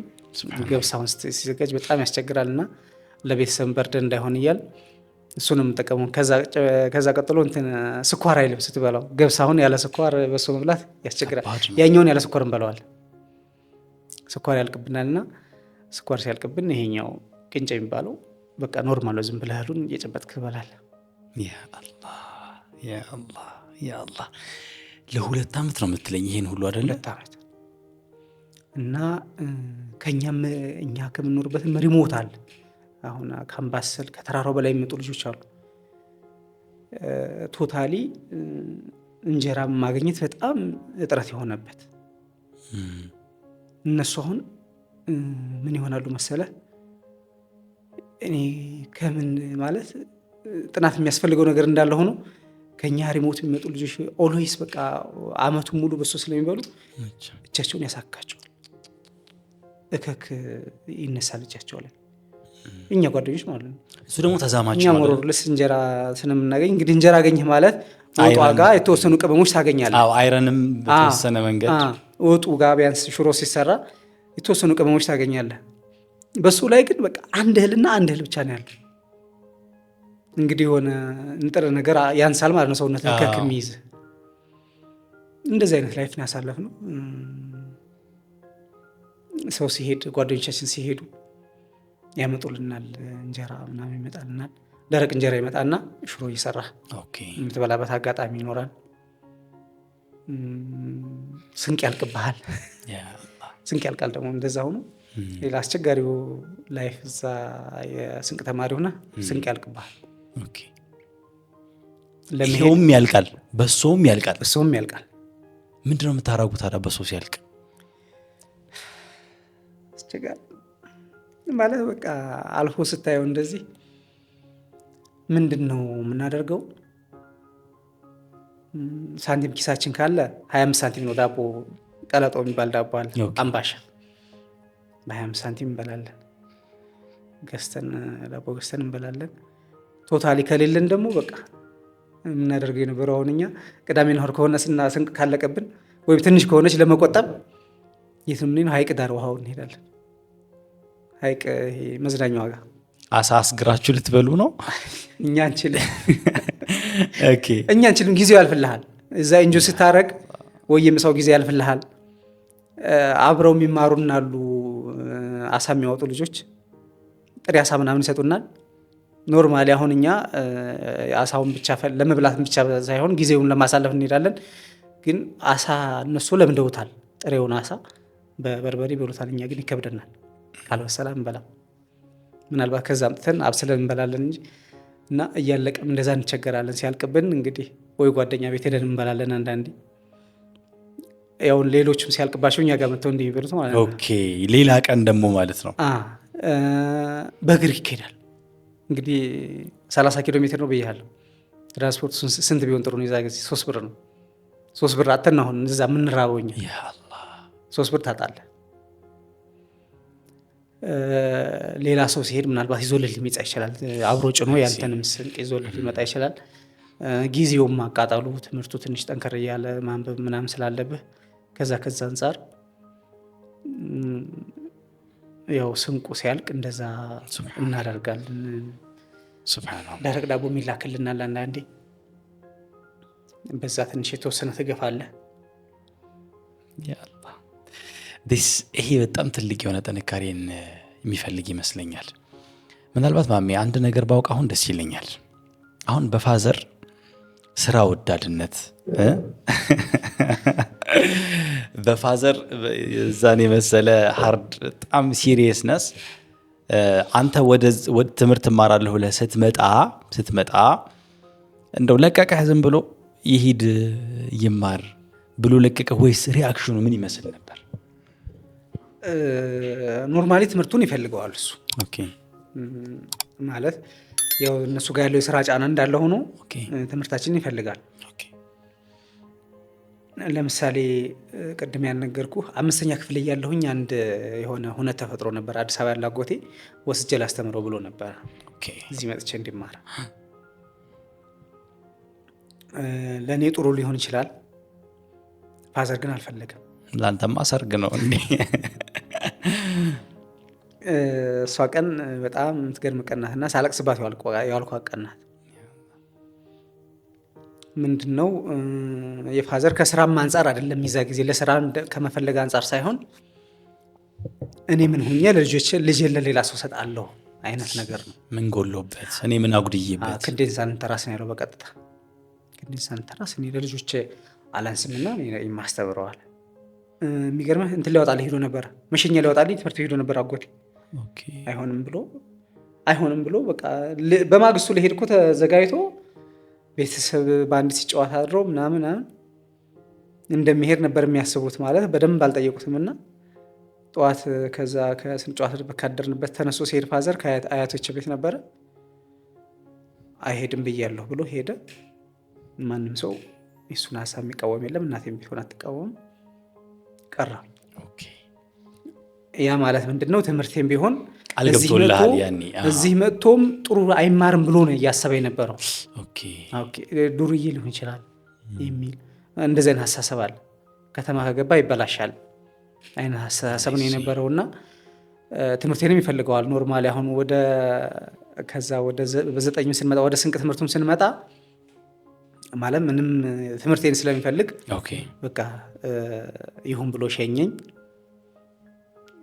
ለሱ ግን በጣም በርደኑ ከባድ ነበረ። አንደኛ ከስር ያሉት ያን ያህል አልደረሱም፣ ለስራም በጣም አልደረሱም። ስንተኛ ልጅ ነህ አንተ? እኔ መጀመሪያ ልጅ ነኝ። ለቤተሰብ የመጀመሪያ ልጅ ነኝና ብዙም አልደረሱም። ከዛ 1 ወር ነው ምናምን ቆይቼ ስመለስ ሀይቅ ከስንቅ ትምህርቱ ያው ስንቅ ለማንጣትም ለምንም ትሄዳለህ፣ ቤተሰብ ለመጠየቅ ትሄዳለህና ምን ሲሉ ሰማሁኝ፣ መሐመድ 1ኛ ክፍል ተመዘገበ ሲባል ሰማሁ። እናቴ ናት የነገረችኝና አባትህ እኮ መሐመድ ገና 1ኛ ክፍል ተመዘገበ ብሎ እያወራ ነው። ምንድነው ስላት በቃ ቤትም ከበር ሊያደርገው አልቻለም ስራውን። ከብቶች የሚረቡ ከብቶች አሉ፣ በጎች አሉ፣ እርሻ አለ፣ ቤት አለ። ከበር ሊያደርገው አልቻለምና 1ኛ ክፍል መግባት የታወቀው 9ኛ ክፍል ሲሄድ ነው። ኦልሞስት ከዛ በፊት አላጎደልክም። 4 ሰዓት ብቻ ነው ሉዝ የምታደርገው ቀን 4 ሰዓት ይችን ትምህርት ቤት የምትሄድባት ብቻ ነው ማለት ስራ የምትሉ። ከዛ ውጭ በቃ 1ኛ ክፍል ተመዘገባለ። በጣም ይገርማል። እስኪ ስለ 12 ብሯ ታሪክ እስቲ ንገረኝ። ምንድን ነው የተፈጠረው? 12 ብሯ መሰለች። ኖርማሊ ሀይቅ ስንማር ኮንጎ ጫማ የሚባል ከሆነ ታወቃለህ፣ ወደ ወሎ አካባቢና አብዛኛው ወደ ቆሎ አካባቢ ኮንጎ ጫማ ለብሰን ነው እንግዲህ መጀመሪያ እዛ ስንኖር ጅብ አይበላሽ የሚባል ጫማ ለሱ የምታውቀው ከሆነ ኤሌመንተሪ ስንማር በሱ የተማርነውና ተሻሻለ ተብሎ እንግዲህ ሀይቅ ስንመጣ ኮንጎ ጫማ ኮንጎ ጫማ ስንማር አለቀ። ወደ ሚያዝያ አካባቢ አለቀ ጫማ። ጫማ መግዣ ላኩልኝ አልኩኝ። ያችን 12 ብር ብቻ ላኩልኝ ከቤት። ኮንጎ ጫማው 12 ብር ነው የሚሸጠው። 12 ብር ነው የሚሸጠው። 12 ብር ብቻ ላኩልኝና አልቋል እንጂ ሙሉ በሙሉ አልተገነጠለም የነበረ ጫማ። ፊክስ መደረግ ይችላል። ሰፋሁት፣ ጫማውን ሰፋሁትና ከትምህርት ቤት ስንመለስ የሆነ መጽሐፍ የሚሸጥ ልጅ አለና ዘርግቶ ኒው ፊዚክስ የምትል መጽሐፍ አለች። ቻፕተሯን ማውጫዋን አይቻል። በጣም ፈልጋታለሁ መጽሐፏን። በጣም ነው የፈለግኳት። ሳንቲም የለኝም፣ መግዛት አልቻልኩም። ከዛ ያቺ 12 ብር ስመጣ አመዛዘንኩ። 15 ብር መጽሐፊቱ የመጽሐፉ ዋጋ። ጫማውን ፊክስ አረኩና 3 ብር ጨምሬ መጽሐፏን ገዛሁ። ዋው! በጣም ኢንተረስቲንግ ነበረች መጽሐፏና ስለዚህ ምክንያቱም ሚያዝያ ደርሷል። ሚያዝያ አካባቢ ነው ወቅቱ። ከሚያዝያ በኋላ ያው ኔክስት 10ኛ ክፍል አለ። ልንሄድ ነው ወደ ቤት ልንሄድ ነው። ክረምት እዛ ሄደህ ደግሞ ያን ጅባይ በላሽ ነው የምንለብሰው፣ ያኛውን ነው የምንለብሰው። ስለዚህ ለአንድ ወር ብለህ ያኛውን ሰፋሁትና ጫማውን በዛ ቀጠልኩ ማለት ነው። ፋዘር ግን አልጠየቀም ስትሄድ? ነገርኩት። ነገርኳቸው። ምን ማለት ነገር የለም ከአስተዳደግም አንጻር ምናምን ስለሚያውቀው በጫማ ሌላም ታሪክ አለ። ደሴ ከመጣሁ በኋላ ደሴ ስንመጣ ያው ትልቅ ከተማም ስለሆነ ያው ኖርማል ጫማ ትገዛለህ ማለት ቆዳ ጫማ ምናምን ይባላል ትገዛለህ። ልንማር ስንመጣ ደሴ አዝመራው ደርሶ ዝናብ አጥሯል። ዝናብ አልነበረም። 70 ምናምን ብር ነው ጫማው ለጫማ የተበጀተልኝ ደሴ። ያን 70 ምናምን ብር ሊገዛልኝ አክሴ ቤት ነው የመጣሁትና አባቴም ነበረ። ሊገዙልኝ ስንወጣ አየሁትና እዛ ፒያሳ አካባቢ ጫማ ተራዎች ግን ጠየቅንና 70 ብር አካባቢ ተባለ ጫማው። ተውት አልኳቸው። ለምን አሉኝ። ዝናብ ይጥልና አዝመራው ዝናብ ይጥልና ፍሬውን የሚያፈራ ከሆነ ስለው በጣም ፋዘርም ገረመው። ሳልገዛ ቀረሁ ጫማ። ከዛ ዝናብ ጥላሉ አሉኝ። ዝናብ መጣሉን ሳቅ ጫማውን ገዛሁ እንጂ ደሴም ጀምሬ የነበረው ኮንጎ ጫማ ማለት ነው። በጣም ይገርማል። ሰው እንደ ምናልባት የስንቆ ህይወት ላይ የምታስታውሰው ሌላ የተለየ ገጠመኝ ካለ እሱም ብትነግረኝ ደስ ይለኛል። ከዛ በኋላ አሁን በጣም የሚገርም ፍሎ ያለው ሂስትሪ እየሰማን ነው። ከዛ በኋላ ያለውን ህይወት ደግሞ እንትላለን። ስንቅ ላይ እንግዲህ ያው እንደነገርኩህ ሰው የሚበላሽበትም የሚስተካከልበትም አለና ኦልሞስት 3 ሆነን የተማርነው ጓደኞች አንድ ቤት ተከራይተን ብያለሁኝ። አንደኛው ትንሽ ጨመት ያለ ነው ከኛ። እድሜው ከፍ ይላል። አሁን ምንድነው ስንቅ ላይ ስትማር ያለው ቻሌንጅ ተቃራኒ ጾታ ጋር ከቤተሰብ ስለወጣ ጓደኛ መያዝ ምናምን አለ። ያው በዲኑም ያን ያህል እንትን ስላላል አለና አንደኛው ትንሽ ጨመት ይላል። በእድሜ ከፍ ከናንተ ምን ብሎ ወሰነብን? አብረን ስንከራይ እሱ ትንሽ ተለቅ ስለሚል ላይፍም ትንሽ አይቶ ሊሆን ይችላል። እኛ ምንም ልጅ ነን ገና። አንደኛው ጓደኛዬ እና እኔ ምን አለመሰለ ከዚህ በኋላ እዚህ ቤት 3ታችን ካልሆን በስተቀር ተቃራኒ ጾታ ሴት ሊመጣ አይገባም ብሎ ወሰነብን። መሐመድ ብቻውን፣ አበራ እና ሲሳይ ይባላሉ። አበራ ብቻውን ወይ ሲሳይ ብቻውን እዚህ ቤት ሴት ጋር አብሮ መሆን አይቻልም ብሎ ህግ አወጣብን። ሴት እና ወንድ ሆኖ አብሮ መሆን አይቻልም ብሎ ሶስተኛው ሸይጣን ነው ማለት። ስለዚህ ከዛ በኋላ በቃ እንደዛ አለን። እኛም ሰማ ነው አሉን ሴት ጓደኞች ማለት የኛ ሀገር ልጆች አሉ። ጓደኛ ስል ቦይፍሬንድ ተወወቅ የሀገራችን ልጆች እንደኛው በስንቅ የሚማሩ አሉ። መንጣት ሲፈልጉ ሶስታችንም አለበት ነው እንጂ ብቻ ቆንጆ ህግ ነው። ባይዘው በጣም አሪፍ ህግ ነው፣ የሚገርም ህግ ነውና በእንደዛ ላይፋችን ያው አላህ የሚያግዛል። እነዛ ላይ ሸፕ አድርገን ቆየን። አሁን ላነሳው የሚገርም ገጠመኝ ላልኩ እንግዲህ ስንቅ ማለጋ ነው አብዛኛው። አንዴ ስንቅ አለቀብንና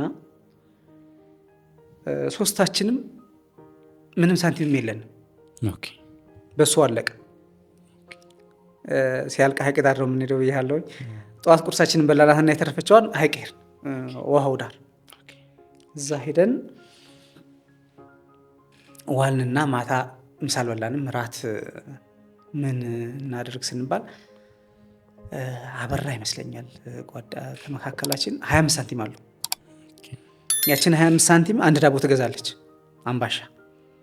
በቃ በሷ ራት እንብላ ተባባልና ሲሳይም እንደ ጓደኛችን ይሄ ከኛ ትንሽ ጨመት ይላል ያልኩህ እሱ አጎት አለው እዛው ከተማ ውስጥ። እኔ አጎቴ ቤት ሂጄ ልብላ አለ። ስለማትበቃን 25 ሳንቲም አንድ ዳቦ ተገዝታ እሱ አጎቱ ቤት ሄዶ እንጀራ ሊበላ ተነጋገር። ብሔራዊ ሆቴል የሚባል ሀይቀኛ እዛ አካባቢ ሄድንና አንድ ዳቦ 2 በላን። ራታችንን በላን። አምባሻ እንግዲህ ኖርማሊ ያው የሚያጠገብ አይደለ። አንዷ ራሱ ላታጠግብ ትችላለች። ለ2 በላናትና ሄድን። ቤት ሄድን። ቤት ስንሄድ እዛው የተከራዩ የኛ ሀገር ልጆች አሉ። አበባ አራጋው የምንለው ጓደኛችን አለ። እሱ ሲኒየር ነው የድሮ ባሽ። እሱ 12ኛ ክፍል ነው፣ እኛ 9ኛ ክፍል ነው። እሱ ቤተሰብ ጋር ነው እንትን የሚለውና ማለት ወንድሙ እህቱ 3 ነው የሚኖሩት። እንደዚህ የተለያየ ቤት ብለው ሳይሆን የአንድ ሰው ልጆች ናቸው። አንድ ቤት የሚኖሩት ተከራይተው ከኛ ጎን ነው የሚኖሩት። እና እሱም ባይዘወይ በጣም ባለውለታችን ነው በብዙ ነገር ማለት ነው። በትምህርቱም እንዲህ ሲሪየስ የሆነ ላይፍ በቃ ላይፋችንም እንዲስተካከል በጣም ያግዘን ነበር። ጎበዝ ተማሪ ነውና ምን ሆነ ያችን በልተን ስንመጣ ተገንዝቧል መሰለኝ ምግብ እንዳለቀብን ተረድቷል ይመስለኛል። ይሄ የሀገራችን ልጅ ከኛ ቤት ቀዘው ጎን ነው የተከራዩ ማለት ሰርቪሶች ናቸው። አንዷ ክላስ ነው እነሱ የተከራዩት፣ እኛ የሚቀጥለው ክላስ። ያችን በልተን እሱና እኔ ያኛው ጓደኛችን ሄዷል ሊበላ ጀስት ግብት ብለን ቁጭ እንዳል ሹሮ ወጥ እንጀራ ተሰርቶ በቃ ሲያመጣልን ደግሞ ሌላም ጊዜ ያመጣልናል። ኖርማሊ ሲያመጣ ለእህቱ ራሱ ያስቀርላል። እህቱን አምሰራለት እሱ ሙሉ እንድፍት አድርጎት ነው ብረት ድስቱን የሚያመጣልና ልክ እንደዛው ድፍት አድርጎ አመጣልና አልጠቀመችንም። የሚያቺ ዘርቦን ነዋል ነው በጣም ሳቲስፋይድ ሆነን በላን። ያንን ያስገረመን እንደሆነ ታውቃለህ? ያንን ከበላን በኋላ ተናደርን። በምን ብንናደር ጥሩ ነው? በ25 ሳንቲማችን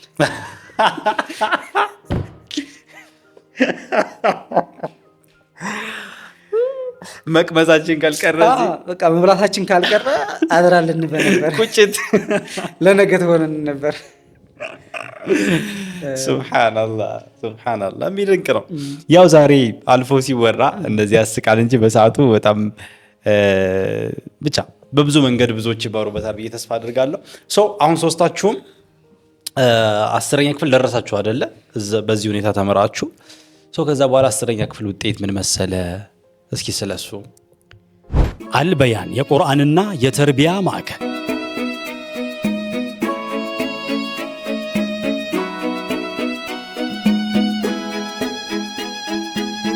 በመላው ዓለም ለምትገኙ የቋንቋ ትምህርት ፈላጊዎች በሙሉ እንኳን ደስ አላችሁ። ከዚህ በፊት ዲናዊ ተግባር ተኮር ትምህርትን በመስጠት የሚታወቀው አልበያን የቁርአንና የተርቢያ ማዕከል ለዓለም አቀፍ ግንኙነቶች መሰረት የሆኑትን የአረበኛና የእንግሊዝኛ ዓለም አቀፍ ቋንቋዎችን ከጀማሪ እስከ አድቫንስድ በአካል አሊያም በኦንላይን በመረጡት መንገድ ተምረው ብቁ የሚሆኑበትን መንገድ ከብቃት ማረጋገጫ ሰርቲፊኬት ጋር አመቻችቶ የእርሶን መምጣት በመጠባበቅ ላይ እንደሚገኝ ሲገልጽ በታላቅ ደስታ ነው። ዓመቱን ሙሉ ከ7 ዓመት ጀምሮ ካሉ ልጆች እስከ አዋቂዎች ቁርአንን፣ ሌሎች ሸሪዓዊ ትምህርቶችን በስፋት እየሰጠ የሚገኘው ማዕከላችን ለልጆቹ ስኬታማ የትምህርት ጉዞ ምቹ የማስጠናት አገልግሎት ወይም ቱቶር በመስጠት ላይ ይገኛል። በተጨማሪ ለልዩ ልዩ ስብሰባዎች፣ ውይይቶች፣ ስልጠናዎች እንዲሁም ዝግጅቶች የማሰናጃ ቦታና ግብአቶችን ሲፈልጉ ሁሉንም በአንድ ላይ የሚያገኙበትን ምቹ የሆነውን መጠነኛ የስብሰባ አዳራሻችንን ሳይጎበኙ እንዳይወስኑ። አድራሻ ቤተል ዓለም ባንክ ጀሞ ትምህርት ቤት ፊት ለፊት። ለበለጠ መረጃ ወደ 0911949595 አሊያም ወደ 0931771831 ይደውል። አልበያን የቁርአንና የተርቢያ ማዕከል በእውቀት ጥላ ስር። 10 ላይም ስንደርስ 10 ውጤት ከመጣ በኋላ ቻሌንጅ ነበረው። ኖርማሊ አንደኛው ጓደኛችን 10 ላይ ስንደርስ አቋረጠና 1 ዓመት ወደኋላ እንትን አለ። ሁለታችን ቀጠልና 10 ላይ ስንደርስ የነበረው እንትን ምንድን ነው፣ በዛ ሰዓት 10 ከደረስክ በኋላ ዲፕሎማ፣ ይሄ ቲቲአይ የሚባል የመምህራን ስልጠና መምህር ለመሆን ሰለጥናለህ። ኦኬ ሄልዝ ትገባለህ ከ10 ማለት ነው። በጣም ብዙ አማራጮች ነበሩ። ወደ 12 ለመቀጠል እነዚህን ነገሮች መሞከር ብቻ። 12 ልቀጥል ወይስ ወደ ዲፕሎማ ልማር? ኦኬ የቤተሰብ ኢኮኖሚ ቼክ ታደርጋለህ፣ የአንተንም አቅም፣ ትምህርቱ ፕሪፓራቶሪ ደግሞ ምናልባት እናንተ ልጅ ስለሆናችሁ ላጠቆ በጣም ከባድ ነው ተብሎ ይወራ ነበረ። እንደውም ምን ተብሎ ይወራ የተረት ነበረ፣ የገነዘ ወደ ነበሩ የዛ ጊዜ ትምህርት ሚኒስትሯ የገነዘ ወደ ወጥ ቅመም የበዛበት የገነዘ ወደ ወጥ ቅመም የበዛበት ፕሪፓራቶሪን ያልሰማ ይግባበት ይባል ነበር። የሰማ ከባድ ነው። ከሰማ ስለዛ ካጣራህ ትምህርቱ ከባድ ነው ተብሎ የታሰበ ነበረ። እና ምን እንሆን 10 ላይ እንደደረስ 10 እንደጨረስ ዲፕሎማንም እንግባ ኦር እንቀጥል? በጣም ብዙ አወዛጋቢ ብዙ ነገር ኮንሲደር የምታደርገው ትምህርቱ አለ። የትምህርቱ ክብደትና መቅለል፣ ከዛ ቀጥሎ የቤተሰብ ኢኮኖሚ፣ አሁን ደግሞ ይርቃል ቦታው። ኦኬ ከሀይቅ ደሴ ነው የምንማረው። ኦኬ ደሴን ራሱ ቻንስ ሌላ ደግሞ እንደ አዲስ ከእንደገና ሌላ ቦታ 30 ኪሎ ሜትር 60 ኪሎ ሜትር ይሆናል ማለት ነው ከቤተሰብ ርቀህ የምትማሩ። ደሴ ራሱ የማግኘት ቻንስህ በጣም ጠባብ ነበረ። ይያዛ ይሞላል ምናምን ደሴ ይሞላል ተብሎ ኮምቦልቻ ትሄዳለህ እንደገና ሌላ 20 ምናምን ኪሎ ሜትር እሱ ነበርና ይሄን ሁሉ ኮንሲደር ታደርጋለህ። እኔ ምን አደረግኩኝ? በቃ ልግባ አልኩት፣ ዲፕሎማ ልግባ አልኩት። እናንተንም ከማስቸግር ከ10 በኋላ ውጤት ግን መጥቶልሃል። ውጤት ይመጣል። የዛ ጊዜ ብዙም እንደዚህ አያስቸግርም ነበር እንዳሁኑ 12 አይነት አልነበረም። ብዙ ተማሪ 10 ላይ ውጤት ይመጣ ነበር። 12 ነው ትንሽ የሚከብድ የነበረው እንጂ እና ብዙ ሰው ወደ ዲፕሎማ ስለነበረ እኔም ወደዛው ለመግባት ቤተሰብ ጫና ላለመፍጠር ቤተሰብ ላይ አልኩና ልግባ አልኩት። ፋዘር ዲፕሎማ ልግባ አልኩት። ጀስት ውጤት ተቀብዬ ስሄድ እርሻ ነው የወረድኩት። እርሻ ቦታ ሄድኩና ምን አለኝ መሰለህ ፋዘር፣ ማስተርስንም ስመረቅ ለኢቢኤስ ኢንተርቪው አድርገው ይሰጥቻቸዋለሁ እና እኔ እናንተን ለማስተማር ልጆችን ለማስተማር ወደኋላ አለ። እሱ አቋርጦ ነበርና ያ ላይፍ እንድደገም አይፈልግም። እሱ ላይ ምን አለኝ፣ እከሌ ዲግሪ ተምሮ እከሌ እዚህ ደረጃ ደርሶ እንዳትለኝ፣ በእኛ የኢኮኖሚ ችግር ምክንያት ወደኋላ አትቀር፣ እንደፈለግኩኝ አስተምርሃለሁ እንጂ ወደኋላ እንዳትቀር፣ በራስ ፍላጎት ከሆነ ይኸው መንገዱ አለኝ። አይ እንደዚህ እያለኝማ መተው የለብኝም። ምክንያቱም ከዛ በላይ ደግሞ ከዲፕሎማ ምንድነው ሳንቲም ታገኛለህ። ዲፕሎማ እየተማርክ መንግስት የሚከፍላ ሳንቲም አለ። 170 ብር ይከፍል ነበር በየወሩ። እሷ ሳንቲም በጣም ትልቅ ብር ናት ለኛ ተማሪ ሆና ማለት ነው። እና እሷንም ታሳቢ ያደርግ ነበርና ቀያችን 170 ብር በወር ለማግኘት ውጫሌ ሄድን። ወረዳው ነው የሚመዘግበንና ለመምህራን ስልጠና ወደ ሄልዝ የሚገባ ሰው መንገድ የሆነ ሰርቬይንግ ምናምን ነበር። ውጤትም ጥሩ ነበር። የፈለኩት ቦታ መግባት እችላለሁ እና ወደ መምህራን ኢንክላይ እናደርግና ስማችን ተመዘገበ። መምህር የምትፈልጉ ተብሎ ተመዘገበና ውጤት ኦሪጂናሉ ልናስረክብ ለትምህርት ጽሕፈት ቤቱ ልናስረክብ ስልጠና ልንገባ ማለት ነው። እየጠበቅን በመስኮት ስማችን ከተመዘገበ በኋላ በመስኮት ሄደህ የስምህ ሲጠራ ታስረክባለህ። እሱን እየጠበቅን እያለ ወረዳው አስፋልት ዳር ነውና በዛ መሀል ምን ኢንፎርሜሽን ሰማን? ሀይቅ ትምህርት ቤት መሰናዶ ለሚገቡ ወይም ፕሪፓራቶሪ ለሚገቡ መሸኛ እየሰጠ ነው የሚል መረጃ ሰማን። በቃ ውዝግብግብ ያለ ነበር የዛ ጊዜ። ማለት ብዙ አማራጭ ስለነበሩ ለውሳኔ ትቸገራለህ። ይህን እየሰማን እያለ ኦሪጂናሊ ይዣለሁ፣ ስሜ ተመዝግቧል፣ ኦሪጂናሉን ይዤዋለሁ ብቻ። ከወረዳው ፊት ለፊት ቅጥቅጥ መኪና ነው። ሀይቅ እያለ ይጣራል ረዳቱ።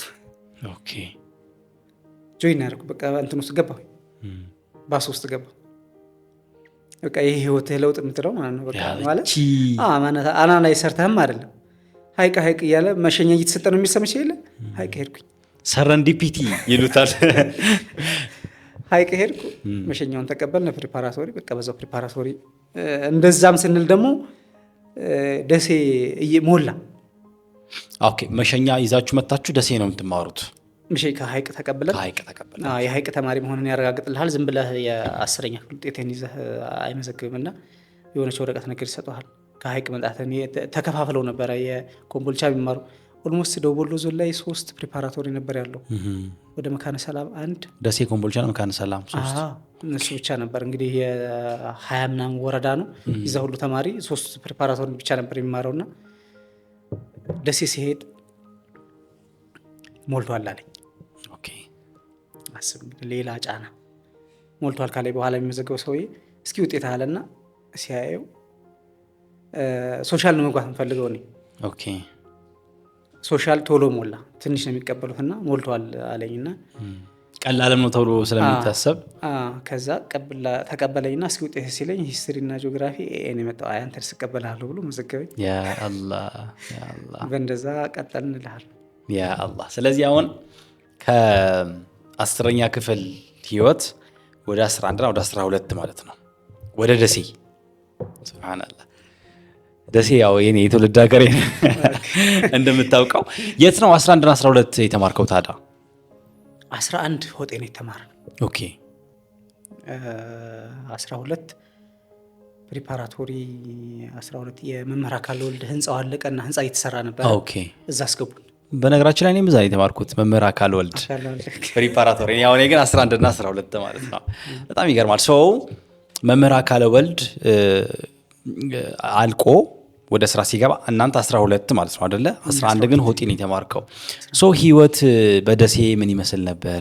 11ኛ ክፍል ሆጤና 12 ደግሞ መምህር አካል ወልድ። ዞሮ ስንቅ ነው። ይሄ የስንቅ ትምህርት ነው። 4 ዓመት ነው በስንቅ የተማርነው። ደሴም በስንቅ ነው። ደሴ ግን የተወሰነ ቀለለኝ። አክስቴ ነበረችና እኔ እንደውም ምን ያሰብኩ ነበር መሰለ ሀይቅ በሶሻል ሄደው እዛ ሀይቅ ደሴ ምን ያሉ ጦሳ ላይ ሊወጡ ነው እያልኩ እያብሰለሰልኩ ነበር። ኦኬ ደሴ ትንሽ ቀለል አለኝ። አክስቴ ነበረች። አክስቴ ጋር ዱቄት ታመጣለህ፣ የተዘጋጀ ዱቄት ታመጣለህ፣ ትጋግርልኛለች እንጀራና ቤት ለብቻዬ ነው ተከራይቼ ጓደኞቼም እዛ የነበሩ ጓደኞቼ ያው በነገርኩ ምክንያት ዲፕሎማ ምናምን በሚል ቀሩ። ብቻህን የመጣኸው ወደ ደሴ ስትመጣ? የተወሰኑ ልጆች አሉ፣ ግን የተላመድካቸው ልጆች አልነበሩም። እነዛ ጓደኞች የሉም? እነዛኞቹ ቀሩብኝና ሌሎች ልጆች ጋር እኛ ሰፈርም ያልሆኑ እዛው አምባሰል ሆኖ እኛ ሰፈር ጋር ያልሆኑ ሌሎች ልጆች ጋር ሆንኩኝ። አክስቴ እንጀራ ስለመጋግርልኝ በሳምንት አንዴ እንጀራ አስጋግራለሁ። እሷ ጋር ይጋገርልኛል። እንጀራውን ደረቁ እንጀራ ይዤ መጣና በሳምንት አንዴ እንጀራ ትጋግርልኛለች፣ ይዤ እመጣለሁኝ። እኔ ጋር ወጥ እየሰራሁኝ ይበላለሁ ማለት ነው። ያው የበሶ ላይፍ የበሶ ትንሽ ቀነሰ ግን አለ። በሳምንት አንድ ቀን ሁለት ቀን አንዴ ስለሆነ እንጀራው የሚጋገረው እንጀራው እስከ ሮብ እስከ ሐሙስ ያበላ። ከዛ በኋላ ደግሞ ይራራቃል። አክስቴ ያለበት እና እኔ የተከራየሁበት፣ እኔ ሮቢት አካባቢ ነው የተከራየሁት፣ እሷ ደግሞ ፒያሳ አካባቢ ነው የምትኖረው እና በሳምንት አንዴ ብቻ ነው ሄጄ የማመጣው። ስለዚህ እንጀራው ሲያልቅ ወይም ሊሻግት ምናምን ካለ ወደ በሶ ትመለሳለህ ማለት ነው። ስለዚህ በዛ ያው የስንቅ ላይፉ ቀጠለ። ትምህርቱም ትንሽ ጠንከራ አለ። ማንበብም አለብን የግድ ነው። አንድ 3 ሆነን የተከራየ ነው። ደሴም ትዝ ይለኛል። ኦልሞስት ሮቢት አንድ አመት ሮቢት አካለ ወልድ ሲሆን ደግሞ ወደ በዛ በኩል ወደ አካለ ወልድ ሰፈር ሄድን። ወደዛ ሄደን ተከራየን። ሁለተኛው አመት ላይ ሶስት ሆነን አንድ ቤት ተከራየን አሳለፍን። ሱብሃንአላህ በጣም የሚደንቅ ነው። በዚህ ሁኔታ 2 አመቱ አለፈ። 12ኛ ክፍል ውጤት እንዴት ሆነ መጣ? ግን ደሴ ላይ ያልነገርከኝ የሆነ ነገር አለ። ትንሽ ችግር አልነበረም? የሆነ የሚቸግራችሁ ጊዜ አልነበረም? የሆነ ነገር ያው ችግር አይጠፋም ብዬ ነው መቼም። እንደዛኛው ረሃብ ነገር ወይ ምናምን የለም ወይ? አክስትህ ድንገት ዚያራ የሆነ ቦታ ስትሄድ ወይ ምናምን? ደሴ ያን ያህል እንደ ሀይቁ አልከበደንም በእውነት ለመናገር ማለት ነው። ማለት ለእኔ አክስትህም ስላለች በጣም አጋዥ ነው እሱ። ምንድነው የነበረው ያው ቤት ኪራዩ ያስቸግርሃል። ደሴ ደግሞ ትንሽ አመመኝ፣ ብርድ ስለሆነ ደሴ ቅዝቃዜ ያለና አሞኝ ነበረ። ከዛ ውጭ እንጀራም አልፎ አልፎ እናስጋግር ነበረ። ምንድነው የደሴውና የሀይቁ ላይፍ የሚለያየው? ሀይቅ እንትናችን ማለት አብረን ነው ከኤሌመንተሪ ጀምረን የተማርነው ተማሪዎች ናቸው አብረን የሆን ነው እና በባህር የሚተዋወቃለን፣ ፋሚሊ የሚተዋወቃል ማለት በቃ ወንድምና እህት ጋር እንደምትኖር መቁጠር ነው። ሲምፕል ነው እና ምግባችንም በአንድ ነው። ደሴ ያው ስናቀርበው እንበላለን እንጂ የተለያየ ቦታ ስለሆነ ስናቀርበው አብረን እንበላለን እንጂ እንትና አስቤዛችን ይለያያል። ማለት የአስቤዛው ቦታ ራሱ ይለያያል። ስንበላ ነው የምናጋጨው። እንደዛ ሆነን ምንድነው እናስጋግርም ነበር ደሴ። ስታስጋግር ደግሞ የነበረው ቻሌንጅ ምን እንደሆነ ታውቃለህ? ጋጋሪዎቹ የምትይዛቸው ጋጋሪዎች ብዙ ቦታ ነው መሰል የሚይዙት። እንዲህ እንደምናውቀው ኖርማል እንጀራ አይደለም የሚጋግሩልን። ኦልሞስት ያለ ማጋነን በቃ ምንም ሳይጋነን 2ቱ እንጀራ በአንድ ነው የምትጋግረው። ወፍራም ነው። በቃ ቶሎ ጭርስ አድርጋ መሄድ ነው የምትፈልገው ጋጋሪው። ከዛ ወጥ በወረፋ እንሰራለን። ዛሬ እኔ ወጥ ከሰራው ነገ ሌላ ነው የሚሰራው፣ ከነገ ወዲያ ሌላ ነው የሚሰራውና ሲያልቅብንም እንደዛው እንትን እንላለንና ምግብ ሌሎችም ጓደኞቻችን አለው ከጎናችን። ብቻ ደሴ የነበረው ላይፍ ትንሽ ኢንጆይ ያደርጋል። በሶ እንበላለን። እንጀራ ሁሌ ደግሞ እንጀራ የሚበላው አሉ። እንጀራ የሚበላውን በጣም እናስቸግረዋለን። ጓደኛችን ርገቱ ይባላል። እሱ ሁሌ እንጀራ ነው የሚበላውና እኛ ሁሌ እንትን እያልን አንተ ሁሌ እንጀራ በሶ እየበላን አንተ ብቻህን ብለን እንደገና እሱን እንበላበታለን። ያ አላህ ይቀርማል። ግን አንዳንዴ አሁን በህይወታችን ውስጥ ቫልዩ ለምሳሌ ናወዳይስ እንጀራ መብላት ማለት ኢሹ 0% ኢሹ ሊሆን ይችላል አይደል? አሁን ራይት ነው ኢሹ የመሆን እድል የለውም አይደለም? ሜቢ ባንተ ህይወት ውስጥ ግን አንዳንዴ የሆነኛ ህይወታችን ላይ ዱዓ አድርገን እኮ ልናቅቁ እንችላለን። አሁን ዱዓ ያረጋችሁበት ወቅት እኮ ይሁን የአላህ እስቲ እንጀራ በዚህ ሳምንት እንደው ምንበላበትን በተለየ ሀይቁ ህይወት ላይ የአላህ በቃ በዚህ ሳምንት እስኪ እንጀራ ምንበላበትን መንገድ ፍጠርልን ተብሎ ዱዓ ሊደረግም እኮ ይችላል አይደለ? ግን አንዳንዴ በእጃችን ሲገባ ሌላ ነገር ነው ደግሞ ከፍ ያለ ነገር ነው የምንጠይቀውና ምናልባት መጨረሻችሁ ምን ሆነ? ከ12ኛ ክፍል ላይ ውጤት ከመጣ በኋላ ዲፓርትመንት ስትመርጡ ሊሆን ይችላል ውጤታቸው ጋር የተያዘ ነገር መጨረሻችሁ ምን ሆነ? የዛ ጊዜ በፕላዝማ ነበር የሚነገረው ውጤት። ዝም ይልቅ ኦልሞስት እናንተ ጋር ላይኖር ይችላል። በፕላዝማ አስፕላዝማ የተጀመረው እኛ 12 እያለን ተጀመረ። ውጤቱም ትምህርት ሚኒስቴር ውጤታችንና ማለፋችን የነገረን በፕላዝማ ነው። የሚገርም በስክሪን ሆኖ ክላስ ውስጥ በቴሌቪዥን በስክሪን አሁን ኦልሞስት አሁን በሞባይል ማወቅ ትችላለህ መሰለኝ። አሁን ኦንላይን ኤኒ ቦታ ሆነ። ከዛ በፊት በቴሌቪዥን ነበር የሚነገረው። ቴሌቪዥን ነገር ነበረ እንዲህ ውጤት ያመጡ ምናምን ተብሎ ወደ ትምህርት ቤቱ ይላክ ነበረ። ቲቪ ላይ እነከሌ ያልፈዋል እነከሌ ወድቋል አናውንስመንት ነው ወይስ መግቢያ ምናምን ዩኒቨርሲቲ እንደዚህ አይነት የሚባል ነበር። የኛ ጊዜ ማስታወሰው በፕላዝማ ነው ውጤታችን ራሱ የተነገረ። በቃ ሊስት እየተደረገ እንደዚህ ስማችንና ውጤቱ መጣ። በጣም ደስ አለን። ጥሩ ነበረ። ጥሩ ውጤት መጣ። እንዴ እንደዛ ተመራችሁ? እንዴት ነው የማይመጣው? ምን ስራ አላችሁ ከዛ ውጭ? ያው ኖርማሊ እንግዲህ እዛም ሆነ የደሴ ከተማ ልጆችና ከከተማ የመጡና ከገጠር የመጣው እኩል እንትን ቻንስ የለውም ማለት ስንቁም ላይፍ እንዳለ ሆኖ ሌላ አጋዥ ለምሳሌ የኛ ጓደኞች እኛ ጋር የሚማሩ መምህራኖች ወይ ሌላ የሚታወቅ ሰው ምናምን ተቀጥሮላቸው ያስተምራሉ። ግን እኛ ደግሞ እኔ ፐርሰናል ያስተማርኩኝ የኛ ጓደኛ ሆነው ሌሎቹ ተቀጥሮ እያስተማሯቸው መምህር ተቀጥሮ እያስተማሯቸው የኛ ጓደኞች ግን ሌላ ኤሌመንተሪ ያሉ ተማሪዎችን ያስተምራሉ ሳንቲም ለማግኘት። እንደዛ አይነት ላይፍ ነው ያሳለፈው። ውጤቱ ጥሩ መጣ አልহামዱሊላህ። የዛ ጊዜ ብዙም ከባድም አልነበረም ውጤት የሆነ ከኛ በፊት በተለይ ዝም ብሎ ተማሪ ወደ ዩኒቨርሲቲ ገባ ነበር 101 ምናምን 101 የሚባል ባች ነበር። በ101 ያመጣ ገባ ነበር የዛ ጊዜ ዩኒቨርሲቲ ገባ ነበር። እንደገና ዩኒቨርሲቲ ከገባ በኋላ ነው ሌላ ቻሌንጅ የነበረው። ዩኒቨርሲቲ ድሮፕ በጣም ብዙ ተማሪ ያባረር ነበረ። ተማሪው ተደስቶ ገብቶ ሲጫር እንደገና ሌላ እንትን ነበርና እኛ ኦልሞስት ጓደኛዬ ጋር 3 ሆነን ስንማር አንደኛው 11ኛ ክፍል ነው፣ ሁለታችን 12 ሆነን እሱ ጋር የኔ ጓደኛ ጥሩ ውጤት መጣል ማለት በቃ ቆንጆ የሚባል ውጤት። የዛ ጊዜ ደግሞ ስትገባ በሶሻል ቅድሚያ የሚሰጠው ላለው ነው።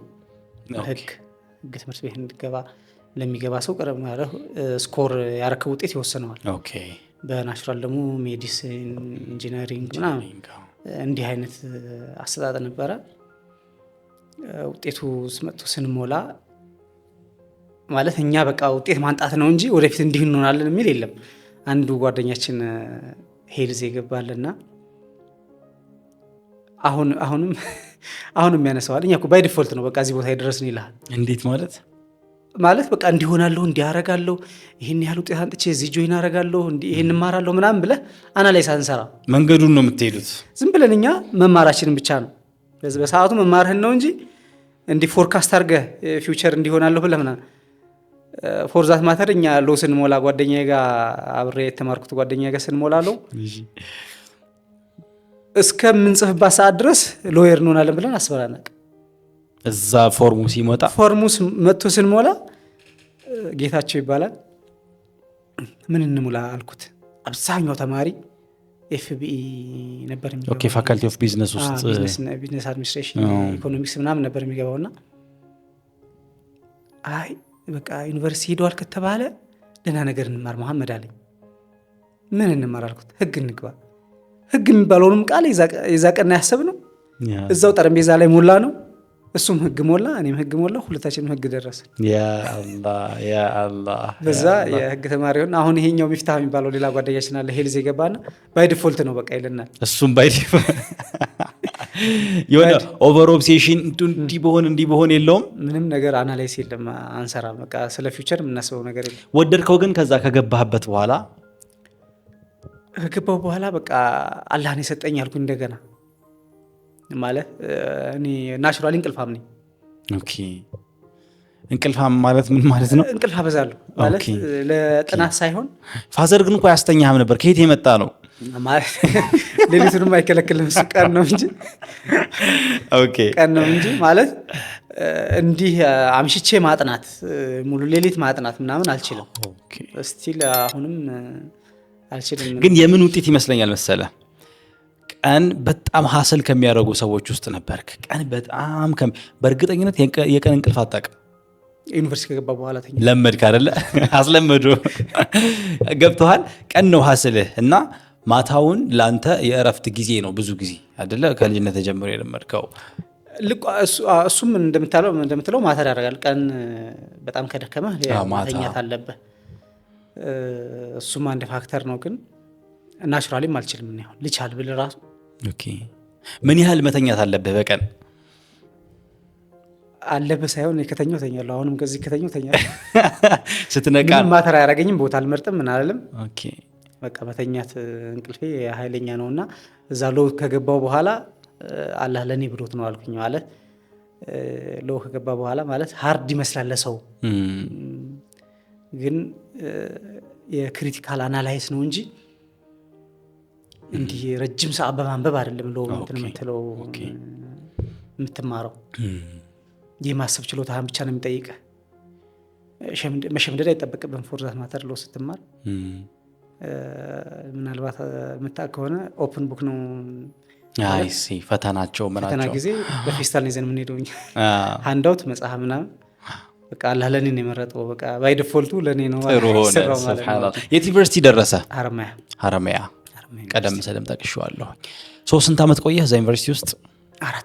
4 ዓመት ቆየህ። ሀረማያ ዩኒቨርሲቲ ድሬዳዋ ካምፓስ ነበርኛ። ሱብሃንአላህ። በጣም የሚገርምህ እያስተዋልኩኝ ነበረ ህይወትህ እየቀለለ ነው የመጣው አይደለ? በአንጻሩ ለምሳሌ የመጀመሪያዎቹን ጊዜያቶች ስታያቸው በጣም ልፋት ነበረው።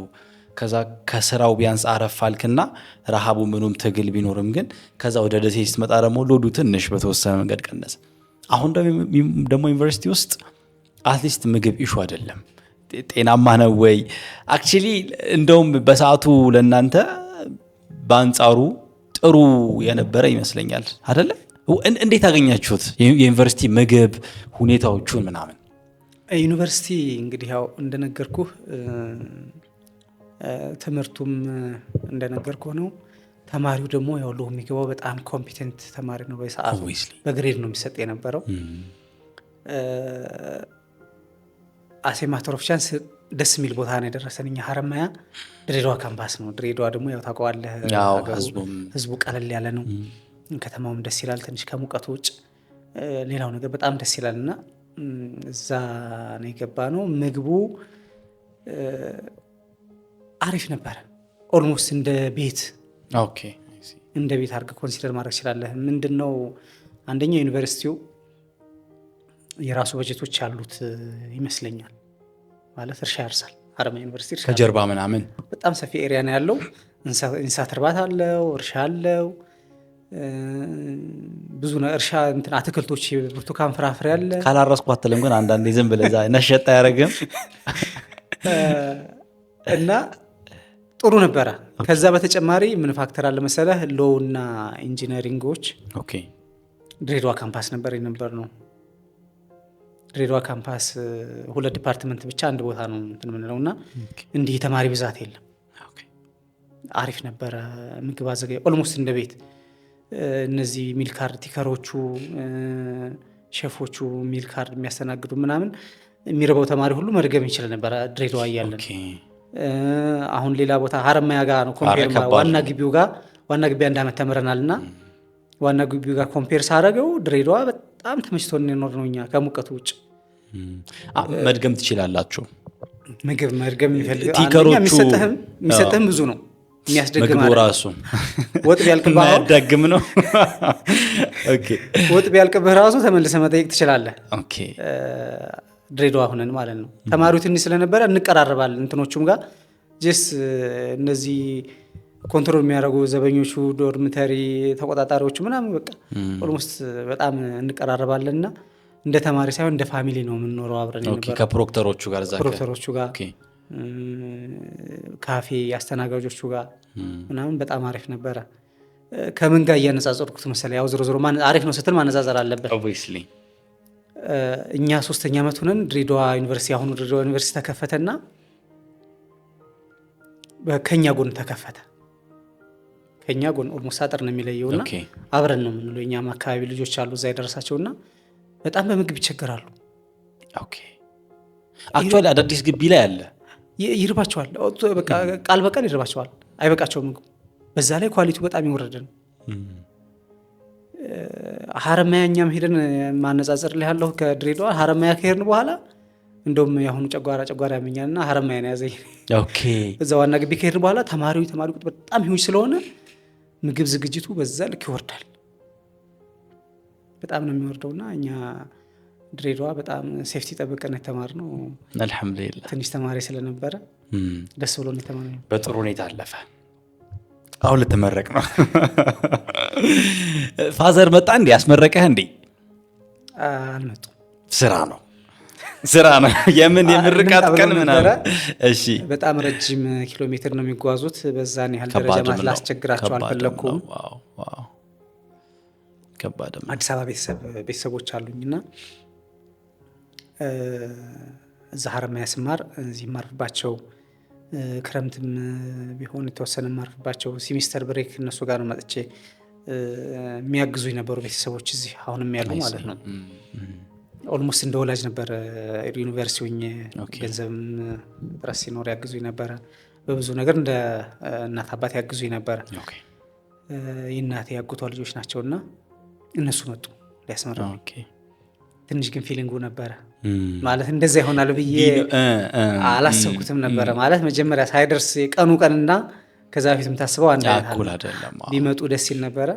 አልመጡም። የራሳቸውን ድግስ ደግሰው እዛ ቤት ውስጥ ደግሰው አሳለፉ። በጣም ደስ ይላል። ፋዘር ተመረቀ ያን ጋውን ለብሰ ሲያየህ ምን አለ? የእሱን ስሜት ባውቅ በጣም ደስ ይለኛል። ፋዘር እንደዚህ በቃ ብዙ ነገር እንትና ማለት ስሜቱን የሴሌብሬሽን ሰው አይደለም ማለት ዝም ብዬ ስገምት በቃ እንዲህ አይነት ነገር የለም። በቃ ስራ ነው። ተመረቀ፣ ስራ ገባ። ሲያናግረህም በትንሹ ነው የሚያናግረህ። እንዲህ ዛዛታ ወሬ እንትን አይልም። መስመርን ስት ብቻ ነው ሲሪየስ የሚሆነው እሱ። ጥሩ መስመር ላይ ከሆንክ ምንም አይልህም። ማስተር ሴንስ መረቅ ደግሞ እንትን ያለኝ እሱ አብሮኝ ነበረ። ምን አለ? ያው ደስ ብሎት ነበረ። የዛ ጊዜ ልጅ ሞልቼ ነበረ። ማሻአላ ትዝ ይለኛል። ኢቢኤስ ልጄን ይዤ አባቴ በዚህ ሆኖ ምናምን ኢንተርቪው አድርጎኛል። ያው ደስ ብሎታል። አልሐምዱሊላህ አልሐምዱሊላህ ተመርቀሃል። ከዛ በኋላ ደግሞ የስራ ህይወት አለ። እንደውም ሪል ላይፍ የሚጀምሩ አይደለ? እስካሁን ድረስ የሚያግዝህ አካል አለ። ለምሳሌ ምግብ ዩኒቨርሲቲ ውስጥ መንግስት ነው የሚችል ምናምን፣ አልባሳት ያን ያህል ሊያስቸግርህ ይችላል። ግን አሁን ወደ ስራ ዓለም ስትመጣ ደግሞ ስራ አግኝቶ መቀላቀል አለ። ከዛ በኋላ ህይወትን በራስ መንገድ ለመሄድ ሞክራለ። እነዚህ ነገሮች በሙሉ ሌላ መልክ ያላቸው ይመስለኛል። ተመልካቾቻችን የመሐመድ መብራት ኢድሪስ ታሪክ አላለቀም። በጣም ደስ የሚል ስቶሪ ነው የሰማን ያለ ነው። በክፍል 2 ስንመለስ ደግሞ የስራ ህይወቱ ምን ይመስላል። በነገራችን ላይ ከተማችን ላይ ካሉ የታወቁ ጠበቃና የህግ አማካሪዎች መካከል አንዱ ነው። እስከዛሬ ድረስ የደረሰው ህይወቱ ምን ይመስላል የሚለውን ደግሞ በክፍል 2 በስፋት የምናይ ይሆናል። ለዚህ ቻናል አዲስ ከሆናችሁ ሰብስክራይብ ማድረጋችሁን እንዳትረሱ። ቪዲዮን ከወዳችሁት ደግሞ ላይክ፣ እንዲሁም ሌሎች ደግሞ ቢሰሙት ይነቃቁበታል። ዛሬ ካሉበት ዝቅታ መንጭቆ የማውጣት አቅም፣ ሞቲቬት የማድረግ አቅም አለው ይሄ ስቶሪ ካላችሁ ደግሞ ሼር ማድረጋችሁን እንዳትረሱ። በክፍል 2 የጥብቅና የስራ አጠቃላይ ህይወቱ ምን ይመስላል የሚለውን ደግሞ በዝርዝር እናያለን። እስከዛው መልካም ጊዜ ይሆንላችሁ። ወሰላሙ አለይኩም ወራህመቱላሂ ወበረካቱ። ስራ አገኘህ ወይ? ካልሆነ ጉዳዩ በህግ ነው መፈታት ያለበት። የተኙ ኬዞችን መቀስቀስ ነው። እኔ እኮ ለአንተና ለሀቢብ ባጣ አንዳንድ ጥይት አላጣላችሁ። አንድ አሁን ለእኔ ሊጸድቅብኝ የሚፈልግ ወደ በስም ያዞር ስጦታ መስጠት ይችላል ወይ? የከተማ ነዋሪ መሬት አይወርስም። እኔ አርሶ አደር መሆን መቻል አለብኝ እንዲሰጠኝ ዘንድ። ጎጆ ሲወጣ ሰጠኸው፣ ባልና ሚስቱ የጋራ ንብረት ነው። ምን ማለት ነው? ውጭ ሀገር አንድ ሀብታም ወንድም ካለ ወይም ኢንቨስተር ወንድም ካለ የእናትህን ቤት ከመውረስ የሚከለክለው የለም፣ ወይ የአባትህን ቤት ከመውረስ የሚከለክለው ነገር የለም። ምንም ወራሽ የሌለው ሰው ግን እንዴት ነው የሚሆነው? መብራት በሌለበት ቦታ ይዛችሁ ትሄዳለህ። ህጉ ምን ይላል የሚለው እስኪ ትንሽ ነገር እናንሳ። ውሳኔ እንደ ህገ መንግስት ድንጋጌ ነው የሚቆጠረው። አንዳንዶች በህገ ወጥ መንገድ የራሳቸውን የሚያደርጉበት ሁኔታ ይኖራልና የሁሉም ህጎች የበላይ ነው ተብሎ ነው የሚታሰበው። ለህዝብ ለማገልገል የተቀመጠ ሰው ማለት ነው። ዝናብ ስራ ይሰራ። ኧረ እንደው በሰራን 8 ሰዓት እንሰራለን። 8 ሰዓት ሪሊ የሚሰራው ለ8 ሰዓት ብሎ ሳይሆን መስራት አለብኝ ብሎ የሚሰራ